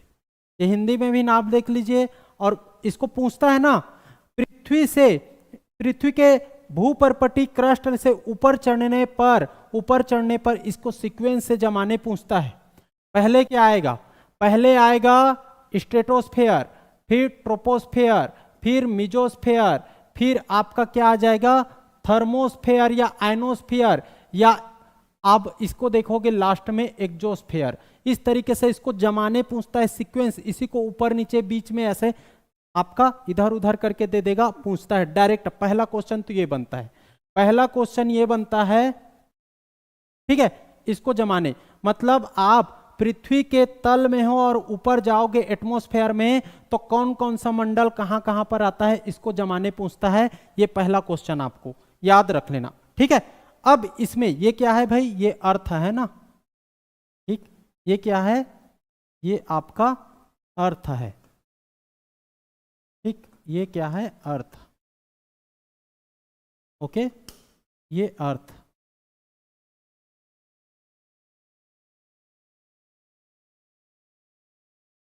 ओके, याद रख लेना। ये अर्थ है, जो पीला कलर में है वो सब अर्थ है। अब इसमें देखिए ये कहां कहां से कितना कितना इसका डिस्टेंस है, तो डिस्टेंस को हम लोग अलग कलर में ले लेते हैं। ये देखिए डिस्टेंस को, देखिए जब ये यहां से यहां तक आएगा, ठीक है, ये जो पृथ्वी का अपर क्रस्ट है वहां से यहां तक जाएगा, मतलब आपका 8 से 10 किलोमीटर। कितना भाई? 8 से 10 किलोमीटर तक जाएगा, तो उसको बोलेंगे, या आप जीरो से लिखो ना यार, जीरो से 12 किलोमीटर एवरेज लेते हैं, है ना। अलग अलग बुक में अलग अलग लिखा रहेगा, किसी में 0 से 8 किलोमीटर, 10 किलोमीटर, ऐसा 14 किलोमीटर ऐसा रहेगा। आप एवरेज लेना, 0 से 12 किलोमीटर को क्या बोलेंगे? स्ट्रेटोस्फेयर, क्षोभ मंडल बोलेंगे, याद रख लेना, क्षोभ मंडल बोलेंगे। उसके बाद ये 12 से 50 याद रख लेना, ठीक है। 12 से 50 किलोमीटर को, 12 से 50 किलोमीटर को क्या बोलेंगे? ट्रोपोस्फेयर समताप मंडल बोलेंगे, ट्रोपोस्फेयर समताप मंडल बोलेंगे, याद रख लेना। ये 12 से 50 किलोमीटर है, ठीक है, इसको बोलेंगे समताप मंडल, समताप मंडल। उसके बाद याद रख लेना, यहां पर ये आपका 51 से 80 किलोमीटर तक ऊपर ना, ठीक है, किलोमीटर में बता रहा हूं, 80 किलोमीटर तक आपका क्या रहेगा? क्या रहेगा? मिजोस्फेयर, मध्यमंडल बोलेंगे, मध्यमंडल बोलेंगे, इसको याद रख लेना। उसके बाद देखिए अलग अलग बुक में थोड़ा बहुत वेरी करेगा ना, 81 से 640 किलोमीटर तक को बोलेंगे आयन मंडल या थर्मोस्फेयर। इसी को कई जगह में 1000 किलोमीटर या 800 किलोमीटर लिखा रहता है, कोई दिक्कत नहीं, आप इतना रखो। उसके बाद आप देखना तो एक चीज, ये आपका 640 से ऊपर 1000 किलोमीटर आ जाएगा, ठीक है। 640 से 1000 किलोमीटर तक ये क्या कहलाएगा? आपका एक्सोस्फेयर बहिर्मंडल कहलाएगा। तो आप देखिए 0 ये है, 0 से 12, ये 12 है, ये 12 है, ये आपका 50 है, ये आपका 80 है, ये 640 है, और ये 1000 है, ठीक है। ये आप समझ गए। तो ये 0 है, 0, ये 0 जी, तो 0 से 12, 12 से 50, 50 से 80, 80 से 640, 640 से 1000, याद रख लेना। 0, 0 से 12, 12 से 50, 50 से 80, 80 से 640, 640 से 1000। इसको 800 लिखा रहता है, कई जगह 700 लिखा रहता है, तो थोड़ा वेरी करेगा, कोई दिक्कत नहीं, कोई दिक्कत नहीं, आप लोग ये समझिएगा, ठीक है। अलग अलग बुक में अलग अलग होता है, इसमें किसी को कोई दिक्कत नहीं होनी चाहिए। अब इसी में आता है ओजोन लेयर, इसी में आता है ओजोन लेयर। ये पूरा गोल रहेगा ना, जैसे कि मैं ये ग्लोब, ये पूरा पृथ्वी है, तो मैं केवल इतने ही पार्ट को बता रहा हूं, इसका मतलब ये नहीं कि पूरा ये गोल है, ऐसा ऐसा है। बात समझ आ रही है? ये है, फिर ये है, फिर ये है, इस तरीके से। तो ये पूरा गोल, मैं इसमें से कौन सा बता रहा हूं भाई, कितना को बता रहा हूं, इतना को बता रहा हूं, ऐसा बता रहा हूं। देखिए ये हो गया, ये हो गया, ऐसा बता रहा हूं, ठीक है। तो आप लोग को इसको समझना है, ओके, ठीक। ये पूरा गोल है क्योंकि हमारी पृथ्वी गोल है, तो उस आधार पर अब इसमें समझिए, एक आपको याद रख लेना है, क्या भाई, ओजोन लेयर, ओजोन लेयर, इसी में ओजोन लेयर। तो ओजोन लेयर, पहला क्वेश्चन बनता है कि इन सब में जो एटमॉस्फेयर के अलग अलग लेयर हैं, उसमें कौन से लेयर पर ओजोन लेयर पाया जाता है। तो याद रख लेना, ओजोन लेयर पाया जाता है यहां पर, ये देखिए ओजोन लेयर है, ठीक। ओजोन लेयर, ये जो आपका रेड कलर में जा रहा है, यही ओजोन लेयर है। और ओजोन लेयर किस में बना भाई, समताप मंडल में बना, ट्रोपोस्फेयर में बना। याद रख लेना है, ट्रोपोस्फेयर में दिख रहा है कि नहीं, तो पृथ्वी में, ये जैसे कि ये पृथ्वी है ना, ये पृथ्वी आप देखोगे, ठीक है, ये पृथ्वी है मान लो, तो इसके पूरे ऊपर पार्ट में एक ओजोन लेयर है, ऐसे ओजोन लेयर। और ये very very important ozone layer ना, ओजोन लेयर पृथ्वी को घेरा हुआ है एटमॉस्फेयर में, उसी को बता रहा हूं कौन से लेयर में है, ट्रोपोस्फेयर में। पहले पूछेगा, पहला क्वेश्चन ट्रोपोस्फेयर में है, ये पूछेगा क्वेश्चन, ये है ट्रोपोस्फेयर। एक चीज मैं उल्टा लिख दिया हूं क्या, एक मिनट यार, एक चीज थोड़ा सा गलत हुआ है।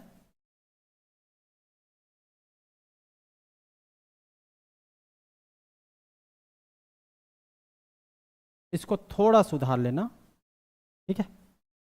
ये रहेगा ट्रोपोस्फेयर, मैं ऊपर लिख डाला था, आप लोग को थोड़ा सुधार करना है। ये रहेगा ट्रोपोस्फेयर और ये रहेगा स्ट्रेटोस्फेयर।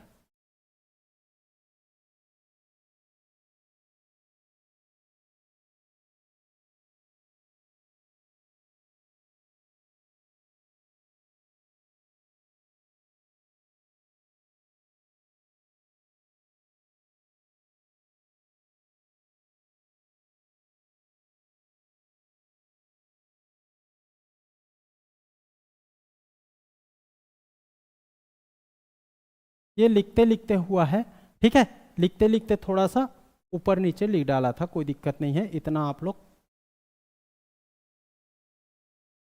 यार,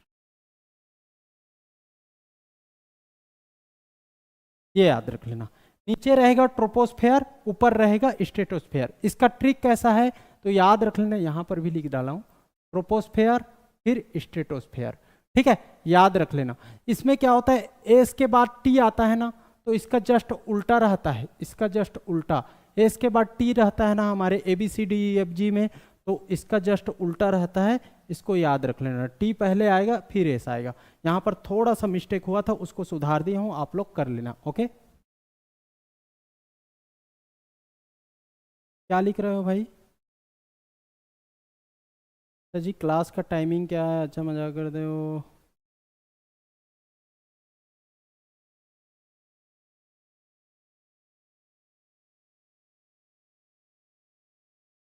हाँ ठीक है, तो टाइमिंग है 8 बजे, 8 बजे है, थोड़ा आज लेट हो गया था, 8:30 हो गया था, ठीक है।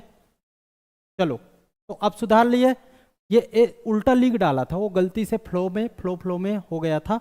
आप लोग याद रखना, ट्रोपोस्फेयर क्षोभमंडल, स्ट्रेटोस्फेयर समताप मंडल, मेजोस्फेयर मध्य, और ये अब सही है, ओके। अब देख लो, अब इसमें मैं क्या बात कर रहा हूं, ओजोन लेयर का। तो ओजोन लेयर देखोगे तो ये अर्थ है ना, ये अर्थ है, अर्थ को ओजोन लेयर इस रेड कलर में इस तरीके से घेरा हुआ है, और वो हमारे लिए बहुत ही इंपॉर्टेंट होता है, हमारे जीवन की रक्षा करता है वो ओजोन लेयर, याद रख लेना। तो ओजोन लेयर पूछेगा कि कौन से एटमॉस्फेरिक लेयर में पाया जाता है, तो स्ट्रेटोस्फेयर में पाया जाता है, समताप मंडल में पाया जाता है, याद रख लेना है। स्ट्रेटोस्फेयर में पाया जाता है, कहां पर पाया जाता है? स्ट्रेटोस्फेयर में पाया जाता है ओजोन लेयर, ये आप लोग को याद रख लेना है। और ओजोन लेयर तो देखो स्ट्रेटोस्फेयर कितना से कितना होता है? 12 से 50, तो आप लोग इसमें लिख लेना 16 से आपका 16 से 25 किलोमीटर में आपका ओजोन लेयर डेंस रूप में पाया जाता है, ये आपको जानना है। 16 से 25 इसमें आ रहा है कि नहीं? 12 से 50 में 16 से 25 तो ऑलरेडी है, तो 16 से 25 किलोमीटर पर आप देखोगे तो ओजोन लेयर पूर्ण रूप से दिखाई देता है, एक डेंस रूप में, एक लेयर फॉर्म में दिखाई देता है, इसको जान लेना। कई जगह में 18 किलोमीटर पर दिखा रहेगा, 18 से 20 किलोमीटर, वो भी सही है। 16 से 25 में 18 से 20 भी तो आ रहा है, तो वहां पर ओजोन लेयर दिखाई देगा स्ट्रेटोस्फेयर में, तो याद रख लेना है। ओके, अब कई जगह में क्या हो रहा है, क्वेश्चन कैसे पूछा जा रहा है, ये क्षोभ, समताप, मध्य आयन, ये सब नहीं पूछा रहा है, हिंदी में इसको लिख दे रहा है। हिंदी में कैसा लिख देगा भाई? ट्रोपोस्फियर। ओके, उसके बाद स्ट्रेटोस्फियर। ओके, स्ट्रेटोस्फियर, फिर लिख देगा आपका मीजोस्फियर, इस तरीके से लिखेगा। तो आजकल हिंदी में इस तरीके से लिख रहा है, ये इंग्लिश नाम को ही हिंदी में लिखा जा रहा है, तो ये वाला याद करना आप। ST, ABCD में S के बाद T आएगा, तो ऐसा शुरू नहीं होता, उल्टा शुरू होता है, T के बाद S। तो troposphere, stratosphere, mesosphere, thermosphere, exosphere, याद रख लेना बस। लाइफ साइंस का क्लास आप लोग कॉल करो नंबर पर और उसके बाद पता चलेगा। ओके, मेरे को पता नहीं है, आइडिया नहीं है यार, तो ये आप लोग को जानना है। अब ओजोन लेयर कौन से एटमॉस्फेरिक लेयर में पाया जाता है? तो स्ट्रेटोस में पाया जाता है, हिंदी में क्या बोलते हैं? समताप मंडल। कहां से कहां तक? तो 16 से 25 किलोमीटर में ओजोन लेयर है। और स्ट्रेटोस्फेयर 12 से 50, तो आप लोग जान गए 0 से 12, 12 से 50, 50 से 80, 80 से 640, 640 से 1000, उसके बाद आपका क्या आ जाएगा? अंतरिक्ष, स्पेस। ठीक, ये आप लोग को याद रखना है। अब इसमें एक चीज और जानना है। एक चीज क्या जानना है? देखिए, इसमें एक चीज आप लोग को समझना पड़ेगा,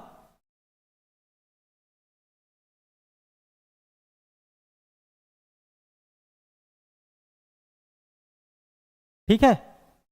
देखो, ये जब यहां पर मैं बात कर रहा हूं, ये वाला यहां पर आप लोग को समझना पड़ेगा। तो ये जो ट्रोपोस्फेयर है, क्षोभ मंडल है, यहां पर कौन सी एक्टिविटी होती है? ट्रोपोस्फेयर पर कौन सी एक्टिविटी होती है, ये आप लोग को जानना। तो ये ट्रोपोस्फेयर में विमान चलता है, ये आप लोग का विमान है ना, ये यहीं पर चलता है, ट्रोपोस्फेयर में चलता है। ठीक है, ये आप लोग को जानना है। आपका जहाज वहाज है ना, विमान, ये यहीं पर चलता है। ठीक, ये आप लोग को जानना है। ओके, उसके बाद यहां पर मैंने बता दिया क्या है भाई? ओजोन है, ओजोन पाया जाता है, ओजोन पाया जाता है। मध्य मंडल में देखोगे तो मध्य मंडल में उल्का पिंड पाया जाएगा। क्या? उल्का पिंड, उल्का पिंड, ये आप लोग याद रख लेना। इसके बाद आयन मंडल, थर्मोस्फेयर बोलते हैं, ताप मंडल बोलते हैं। इसमें आपका देखोगे तो उपग्रह, ठीक, उपग्रह, सैटेलाइट, ये सब यहीं पर छोड़ा जाता है। उपग्रह, सैटेलाइट, ये आपका कहां पर? तो पूछेगा ना इसी को, ठीक है। और जो आपका एक्सोस्फेयर है, यहां पर अंतरिक्ष यान आएगा, अंतरिक्ष यान, अंतरिक्ष यान। तो देखो कहां पर क्या क्या होती है, ठीक है। ये विमान यहीं पर वर्षा वर्षा सब आपका चलेगा, आपका बादल चमकेगा, ये सब गर्जना वर्जना। ओजोन, उल्कापिंड, उपग्रह, अंतरिक्षयान, कहां कहां पर क्या क्या होता है ये आप लोग को जानना है। अब इसमें एक कॉन्सेप्ट समझ में आ रहा है, ओजोन। ओजोन क्या होता है? ओजोन किसको बोलेंगे, इसको अब हम लोग को जानना है। ओके, मजेदार है कि नहीं? 5 मिनट और रुकिए, फिर आप लोग का क्लास एंड हो जाएगा। ओके, ओजोन, अब बात करेंगे ओजोन पर।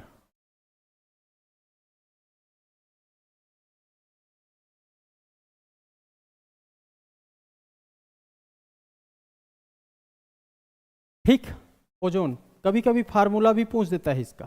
ठीक, इसी को बोलते हैं ओजोन। कहाँ पर पाया जाता है? सबसे पहले तो आप लोग जान गए। ठीक है, कहाँ पर पाया जाता है?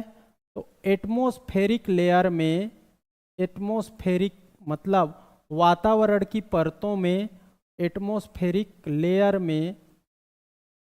कहाँ पर? कहाँ पर भाई? स्ट्रेटोस्फेयर में, स्ट्रेटोस्फेयर में पाया जाता है।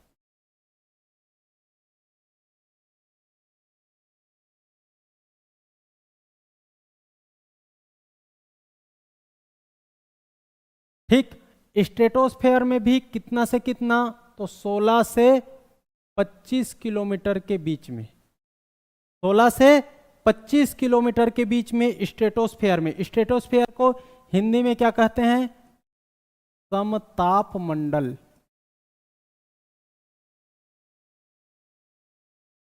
समताप मंडल दिख रहा है?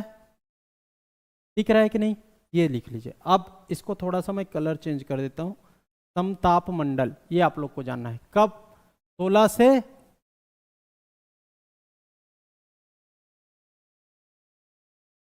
से 25 किलोमीटर, ये है स्ट्रेटोस्फेयर, एटमॉस्फेरिक लेयर में। अब ये करता क्या है भाई? तो याद रख लेना है, यूवी रे, यूवी रे जो सन से, देखिए ये पृथ्वी है, ये सन है, तो इससे आपका जो किरण निकलती है, सन की किरणें आती है, इसमें क्या रहता है? अल्ट्रावायलेट रेस, पराबैंगनी किरणें, पराबैंगनी किरणें होती है, पराबैंगनी किरणें होती है। ठीक, इसी को बोलते हैं अल्ट्रावायलेट रेस, अल्ट्रावायलेट रेस। ठीक है, पराबैंगनी किरणें जो हमको क्या है? हानि पहुंचाती है। पराबैंगनी किरणें मनुष्य को, जीव जंतुओं को हानि पहुंचाती है। आप देखते रहते हो स्किन के जो डॉक्टर होते हैं, है ना, स्किन के जो डॉक्टर होते हैं, उनके पास आप लोग जाओगे, वो सीधा आप लोग को क्या देगा? चेहरा का दिखाओगे या कुछ भी, हाथ वाथ, तो क्या देगा पता है? सनस्क्रीन देगा। सनस्क्रीन लगाओ भाई, ठीक है, याद रख लेना, सनस्क्रीन लगाना शुरू कर दो। ठीक, SPF 30, 50 कई ठो रहता है ना, आपका कई ठो रहता है। तो SPF जो सन से आने वाली अल्ट्रावायलेट रेस है, उससे प्रोटेक्शन करती है सनस्क्रीन। तो पहला डॉक्टर क्या लिखेगा? जो भी दवाई देगा उसके बाद एक ठो सनस्क्रीन लिखेगा और उसको बोलेगा डेली 3 टाइम लगाओ, है ना। वो आपको क्या करेगा? पराबैंगनी किरणों से प्रोटेक्ट करेगा। तो ये हो गया। अब इसी में देखिए, ये पराबैंगनी किरणें ना डायरेक्टली अर्थ पर, ये क्या है? अर्थ है ना, पृथ्वी है, ये डायरेक्टली पृथ्वी पर ना पहुंचे, इसके लिए आपको याद रख लेना है क्या बना है यहाँ पर एटमॉस्फेयर में, स्ट्रेटोस्फेयर में क्या है? एक लेयर है जिसको बोला जाता है ओजोन, ओजोन लेयर। ये ओजोन लेयर क्या करती है? पराबैंगनी किरणों को पृथ्वी पर डायरेक्टली पहुंचने नहीं देती है, रोक देती है। अब ये जो पराबैंगनी किरणें हैं वो डायरेक्टली इस पर नहीं पहुंच पाती, और जैसे ही नहीं पहुंच पाएगी तो ये क्या होगा? यहाँ के जो लोग हैं, है ना, जीव जंतु हैं, हम लोग हैं, वो सुरक्षित रह पाते हैं। तो एक प्रकार से ओजोन लेयर हमारे लिए वरदान है, याद रख लेना है। और हमको क्या करना है? उसी ओजोन लेयर की सुरक्षा करना है, क्योंकि ओजोन डिप्लेशन हो रहा है, ओजोन में कमी आ रही है, उस लेयर में कमी आ रही है, उसको हमको बचाना है किसी भी तरीके से, याद रख लेना। तो ये आप लोग को याद रखना है पहले। तो इसका आंसर ये क्या हो जाएगा? यूवी रेस, यूवी रेस से पृथ्वी की रक्षा। अब यूवी रेस क्या होता है, समझ गए ना? ये जो पराबैंगनी किरणें हैं, ये क्या होती है? हानिकारक होती है, हानिकारक होती है। और इसी हानिकारक होने से आपका जो जंतु है सब इन पर बड़ा कैंसर वैंसर बीमारी हो जाती है। तो यूवी रेस से पृथ्वी की सुरक्षा कौन करती है भाई? ओजोन लेयर, ओजोन, ठीक है, ओजोन याद रख लेना। तो ये तो हो गया कि क्या करती है, कैसे काम करती है, ये आप लोग जान गए। अब इसमें आप देखोगे तो इसकी मोटाई एक लेयर रूप में है ना, तो इसकी मोटाई को जानो। पूछता है ना मोटाई कहाँ पर कैसा है। इसकी मोटाई 3 mm होती है, 3 mm याद रख लेना, ठीक है। 3 mm एक जगह पाई जाएगी और एक जगह पाई जाएगी 4 mm, याद रख लेना, एक जगह पाई जाएगी 4 mm। अब 3 mm सामान्यतः देखा जाता है, सामान्य रूप से सामान्यतः 3 mm पाया जाता है इसकी मोटाई। और अब 4 mm कहाँ पर पाया जाएगा? तो ये ध्रुव पर पाया जाएगा, पोलर रीजन में ध्रुवों पर कितना मोटा पाया जाएगा? तो याद रख लेना 4 mm का ओजोन लेयर दिखाई देता है। 4 mm का ओजोन लेयर एक लेयर टाइप दिखाई देगा, कहाँ पर? ध्रुवों पर। और सामान्यतः ये लेयर कितने मोटा होता है? 3 mm का होता है, इसको याद रख लेना है। 3 mm का ये सामान्यतः, ये सामान्य ताप, टेम्परेचर एंड प्रेशर पर, सामान्य ताप और दाब पर ये 3 mm का दिखाई देता है। और ध्रुवों पर क्या है? टेम्परेचर कम हो जाती है, तो वहां पर ये ओजोन लेयर 4 mm का दिखाई देता है, ठीक है। ध्रुवों पर आपका 4 लेयर पर 4 mm का दिखाई देता है। अब ये मोटाई को किससे मापा जाता है भाई? तो इसका यूनिट है, मोटाई को मापने का यूनिट है डाप्सन। हजारों बार पूछा गया क्वेश्चन, डाप्सन यूनिट के थ्रू, डाप्सन इकाई बोलते हैं, डाप्सन इकाई के थ्रू इसको मापा जाता है, तो ओजोन लेयर को मापा जाता है, याद रख लेना, ठीक है। तो इसकी यूनिट हो गई डाप्सन, याद रख लेना, ठीक। अब ये मोटाई देखोगे तो परिवर्तनशील है, चेंज होते रहता है। वर्षा के ऋतु में ये कम दिखाई देता है, बसंत ऋतु में ये ज्यादा दिखाई देता है, तो ये चेंज होते रहता है, ठीक है, याद रख लेना। ये आपका मोटाई जो है ये चेंजेबल है, ठीक। वर्षा के समय में ज्यादा और बसंत ऋतु में, बसंत के समय में ये कम दिखाई देता है। उल्टा बोला क्या? कम और ये ज्यादा, ठीक, याद रख लेना। वर्षा में कम और बसंत में ज्यादा, ये आप लोग को याद रख लेना है, ठीक, ओके, ये याद रखना है इतना। तो ये हो गया ओजोन। एटमॉस्फेरिक लेयर में, स्ट्रेटोस्फेयर में पाया जाता है, समताप मंडल में 16 से 25 किलोमीटर। क्या करता है? पृथ्वी की सुरक्षा करता है, क्योंकि पैराबैंगनी किरणें जो होती हैं वो हानिकारक होती है, उनसे बचाता है। इसकी मोटाई 3 mm सामान्य टेम्परेचर एंड प्रेशर पर और 4 mm ध्रुवों पर। इसको किससे मापा जाता है? डाप्सन यूनिट से, और ये चेंजेबल होता है। अब देखते हैं इसमें एक चीज, ओजोन में कमी आ रही है, जिसको बोलते हैं ओजोन डिप्लेशन, ओजोन अपघटन, ठीक है, याद रख लेना। सुनो भाई, क्या ओजोन में कमी आ रही है? ओजोन में, इसी को बोलते हैं ओजोन डिप्लेशन, डिप्लॉय हो रहा है, ओजोन अपघटक, ओजोन अपघटक। बस 2 मिनट और उसके बाद खत्म है, यही लास्ट है, ओजोन डिप्लेशन, ठीक है। 2 मिनट और आप लोग बढ़िया से जुड़ जाओ, इसके बाद ये क्लास खत्म हो जाएगी। कितना समय हो गया भाई? 10 बज गया, ठीक है, कोई दिक्कत नहीं, बस 2 मिनट आप लोग को समय देना है,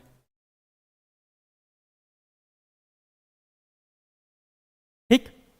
चलो, तो इसमें याद रख लेना, हमारे जो नकारात्मक रसायन है, नेगेटिव केमिकल है, नकारात्मक रसायन, नकारात्मक रसायनों के प्रभाव से ये ओजोन में कमी दिखाई दे रही है, ठीक है, याद रख लेना। नकारात्मक प्रभावों के कारण ओजोन का परत है वो पतला हो रहा है या नष्ट हो रहा है। तो नकारात्मक रसायनों के प्रभाव से ओजोन लेयर क्या हो रहा है? ओजोन लेयर नष्ट हो रहा है, ओजोन परत नष्ट हो रहा है, या नष्ट या कमी, याद रख लेना, कमी आ रही है, ठीक। परत में नष्ट या कमी हो रही है, पतली पड़ रही है, उसी को बोलते हैं ओजोन का अपघटन होना, ओजोन का डिप्लॉयमेंट होना, ठीक है, ओजोन का अपघटन या ओजोन का डिप्लॉयमेंट, याद रहेगा, इसको याद रखना है। अब ऐसा हो जाए तो हमको दिक्कत होने वाली है, तो हमको बचाने का काम करना पड़ेगा, है ना। ओजोन की छीड़ता ये कैसे हो रहा है भाई, ऐसा क्या हम केमिकल रिएक्शन कर रहे हैं, क्या नकारात्मक रिएक्टिव केमिकल यूज कर रहे हैं जिसके कारण ओजोन डिप्लॉय हो रहा है, तो इसके कारक गैसेस हैं, इसके कारक गैसेस हैं, ठीक है। ये कौन से उत्तरदायी कारक हैं, इसको देख लीजिए आप। उत्तरदायी कारक किसके लिए भाई, ओजोन डिप्लॉयमेंट के लिए, ओजोन में कमी की, ओजोन लेयर में कमी या नष्ट के लिए कौन कौन से उत्तरदायी गैसेस हैं, तो याद रख लेना उत्तरदायी कारक में कौन कौन सी गैसेस हैं। मैं सीधा उत्तरदायी गैसेस लिख दूं क्या, चलेगा, बात क्लियर। CFC एकदम फेमस है, इसको याद रख लेना, CFC क्लोरोफ्लोरोकार्बन बोलते हैं। ये क्लोरोफ्लोरोकार्बन देखोगे तो ये ओजोन डिप्लॉयमेंट में, ओजोन डिप्लेशन में आपका प्रमुख उत्तरदायी गैस है, इसको याद रख लेना। तो CFC याद रख लेना। इसके बाद हेलोजन याद रख लेना, हेलोजन, ठीक है, ये आप लोग को याद रखना है हेलोजन। फिर आप लोग याद रख लेना नाइट्रस ऑक्साइड याद रख लेना है, नाइट्रस ऑक्साइड याद रख लेना है, ओके। मिथाइल क्लोरोफॉर्म याद रख लेना है, ठीक। Nitrous oxide, nitrous oxide, methyl chloroform, methyl chloroform, ये सब को याद करना पड़ेगा भाई, बहुत इंपॉर्टेंट है। और इसको एकदम याद रख लेना, इसी को पूछता है, ओके। किसको पूछता है, CFC को पूछता है, CFC को। तो CFC, halogen, nitrous oxide, methyl chloroform, इसके अलावा हेलोन, हेलोन गैसेस। अब हेलोन गैसेस कई प्रकार के होते हैं, जैसे कि हेलोन 12, 11, 13, 01, इस प्रकार से 12, 11, 13, 01, इस प्रकार से। तो हेलोन गैसेस कई प्रकार की होती है, इसको याद रख लेना। इसके बाद आपको याद रख लेना है सल्फेट का एरोसोल, सल्फेट का एरोसोल, एरोसोल भी क्या ओजोन डिप्लॉयमेंट में आपका एक प्रमुख उत्तरदायी गैस है, याद रख लेना, सल्फेट एरोसोल, ठीक। अब ये एरोसोल क्या होता है ये सब मैं बताऊंगा, धुंध, कोहरा, एरोसोल अगले टॉपिक में हम लोग पढ़ेंगे ये सब क्या होता है, ठीक है। तो इन सब उत्तरदायी गैसेस को याद रख लेना है। अब इस उत्तरदायी गैसेस को जान लिए तो इसके प्रभाव को भी देख लो भाई, इसके प्रभाव को भी जानना पड़ेगा ना, कि अगर ये अल्ट्रावायलेट गैसेस आ गई, ठीक है ना, तो क्या होगा, इसके प्रभाव क्या पड़ेंगे, प्रभाव, इसके प्रभाव को हम लोग अलग अलग टाइप के आधार पर देखेंगे, बात समझना। ओजोन के प्रभाव को विभिन्न different type of UV rays के आधार पर देखेंगे, है ना। इसके प्रभाव को टाइप ऑफ यूवी रेस के आधार पर देखेंगे। और 3 टाइप के अल्ट्रावायलेट रेस होते हैं, याद रख लेना। कितने प्रकार के, 3 टाइप के। 3 टाइप के कौन कौन से, तो यूवी अल्ट्रावायलेट रेस ए, यूवी अल्ट्रावायलेट रेस बी, और तीसरा टाइप होगा यूवी अल्ट्रावायलेट रेस सी। इसी को बोलोगे अल्ट्रावायलेट रेस कहने का मतलब पराबैंगनी किरणें। तो पराबैंगनी किरणों के प्रकार के आधार पर हम लोग क्या देखेंगे, इसके प्रभाव को देखेंगे। और अल्ट्रावायलेट रेस के प्रकार कितने होते हैं, 3 प्रकार के होते हैं, पराबैंगनी ए, पराबैंगनी 2 और पराबैंगनी बी, पराबैंगनी सी, ABC 3 प्रकार के अल्ट्रावायलेट रेस देखेंगे। और इसी के आधार पर हम पर ये अल्ट्रावायलेट रेस कैसे प्रभाव डालता है उसको देखेंगे।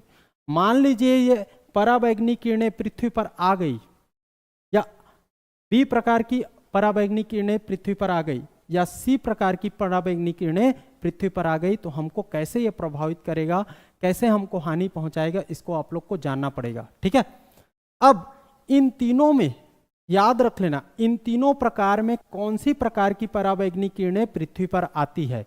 तो सबसे ज्यादा पराबैंगनी कौन सी पृथ्वी पर आती है, आपको याद रख लेना है 98.7% ये पृथ्वी पर आती है। पृथ्वी पर सबसे ज्यादा कौन सा, अल्ट्रावायलेट रेस ए, याद रख लेना, डायरेक्ट क्वेश्चन पूछेगा। तीनों में सबसे ज्यादा पृथ्वी पर कौन से प्रकार की पराबैंगनी किरणें आती हैं, यूवी ए, याद रख लेना। उसके बाद 1.3% कौन सा आएगा पृथ्वी पर, अल्ट्रावायलेट रेस बी आएगा। और अल्ट्रावायलेट रेस सी ये पृथ्वी पर नहीं पहुंच पाती, याद रख लेना, पृथ्वी पर नहीं पहुंच पाती। अल्ट्रावायलेट सी आपका ये प्रकार का पराबैंगनी किरणें नहीं पहुंच पाती, और नहीं पहुंच पाती है वही भला है, अगर पहुंच जाती तो आप लोग फिर दिक्कत में आ जाते। क्योंकि इन तीनों में सबसे खतरनाक प्रकार का पराबैंगनी किरणें कौन सी होती है, ये अल्ट्रावायलेट रेस सी, ये आप लोग को जानना है। ठीक है, ओके, याद रख लेना तीनों में कौन से प्रकार का पराबैंगनी किरणें सबसे घातक होती है, सबसे खतरनाक होती है, तो सी प्रकार का, उसके बाद बी, उसके बाद ए। और सबसे ज्यादा इन तीनों में कौन सी किरणें पृथ्वी पर पहुंच पाती है, तो ए, फिर बी, फिर सी। अब इसको जानना है, जब ये ए पहुंचती है तो वो क्या प्रभाव डालती है, हमको क्या घाटा पहुंचाती है। तो ये ए पहुंचती है तो याद रख लेना, इससे त्वचा का कैंसर होता है, त्वचा का कैंसर होता है। ठीक है, याद रख लेना भाई, त्वचा का कैंसर होगा। ये पेंट को प्रभावित करेगा, पेंट कलर को, पेंट को प्रभावित करता है। पेंटिंग वेंटिंग आप देखते रहते हो, घर को आप पोताए हो सामने, है ना, कोई भी कलर, डार्क कलर अगर रख लिए तो जैसे ही उस पर धूप पड़ते जाता है वो कलर क्षीण हो जाता है, वो आपका हट जाता है। उसका रीजन क्या है, तो अल्ट्रावायलेट रेस उसको आपका क्षीण कर देती है, तो पेंट का रंग क्या पड़ जाता है, फीका पड़ने लगता है। ये आप लोग को जानना है। उसके बाद अल्ट्रावायलेट रेस बी प्रकार का, पराबैंगनी बी प्रकार का बहुत कम आता है, और ये प्रभाव कैसे डालता है, तो हमारी त्वचा में टैनिंग ला देता है। आप लोग जानते हो ब्यूटी पार्लर फेशियल कराते रहते हो, ठीक है, तो आप लोग को याद रख लेना है टैनिंग। ठीक है, टैनिंग की दिक्कत आती है, टैन हो गया, चेहरा टैन हो गया बोलते हो, तो उसको क्या करते हो आप, फेशियल वेशियल कराते हो, मुल्तानी मिट्टी दुनियादारी लगाते हो, दही सब, है ना, और उसको ठीक करते हो। उसके बाद ये पराबैंगनी सी प्रकार की, तो ये देखोगे तो ये अगर आ जाए, पृथ्वी पर पहुंच नहीं पाती ये सब, अगर ये आ जाए तो ये त्वचा में डायरेक्ट घाव बना देगा, त्वचा में डायरेक्ट घाव बना देगा। इसी कारण इससे बच के रहना है ना, इससे बच के रहना है। तो त्वचा में डायरेक्ट ये घाव बना देगा, अगर पड़ जाए अल्ट्रावायलेट रेस सी प्रकार का तो ये त्वचा में डायरेक्ट घाव बना देता है। ये आप लोग को जानना था। ठीक, अब इसके बाद हम लोग देखेंगे ये ओजोन। तो यहाँ पर आप देखोगे 1985 को याद रख लेना, क्या भाई 1985 को याद रख लेना। 1985 में अंटार्कटिका में, ठीक है, अंटार्कटिका में ओजोन छिद्र देखा गया है। ठीक, अंटार्कटिका में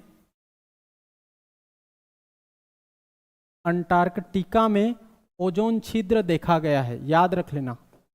क्या भाई, ओजोन छिद्र अंटार्कटिका में देखा गया है। कब, 1985 में। ये आप लोग को याद रख लेना। और ये छिद्र हो गया तो यहां से क्या आएगा, आपका पराबैंगनी किरणें घुस रही है। ठीक है, अब इस अंटार्कटिका में पूछेगा कि ये छिद्र को किसके द्वारा देखा गया, तो एक ठो सैटेलाइट है, सैटेलाइट का नाम याद रख लेना, निम्बस 7। निम्बस 7 प्रकार का सैटेलाइट, उसके द्वारा इसको देखा गया है। निम्बस 7 है ना, उपग्रह का नाम है। इस सैटेलाइट के थ्रू इसको खोजा गया। कब, 1985 में। ये आप लोग को जानना है। हो गया। इसके बाद इसके रोकथाम के लिए, इसके नियंत्रण के लिए क्या क्या उपाय किए गए हैं, इसको देख लो, फिर खत्म हो जाएगा।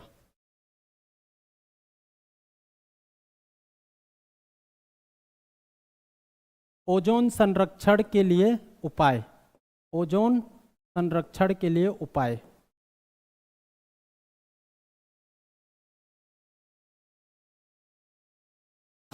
ओजोन संरक्षण के उपाय ये आपको याद रख लेना। तो दो ठो सम्मेलन को याद रख लो, 85 में हुआ था वियना सम्मेलन और 87 में हुआ था क्योटो प्रोटोकॉल। ओके, वियना सम्मेलन और क्योटो प्रोटोकॉल, वियना सम्मेलन, ठीक, कब हुआ? 1985। और क्योटो प्रोटोकॉल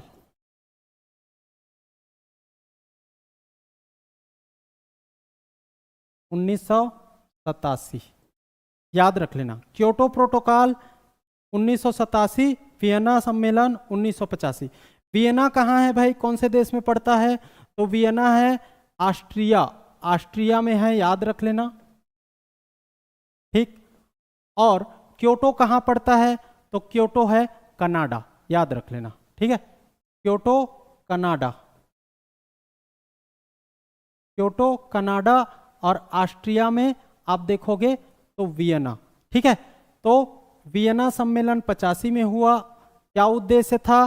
तो ओजोन क्षीणता को कम करना, ठीक, ओजोन क्षीणता को कम करना, लिख लेना आप, ओजोन क्षीणता को कम करना।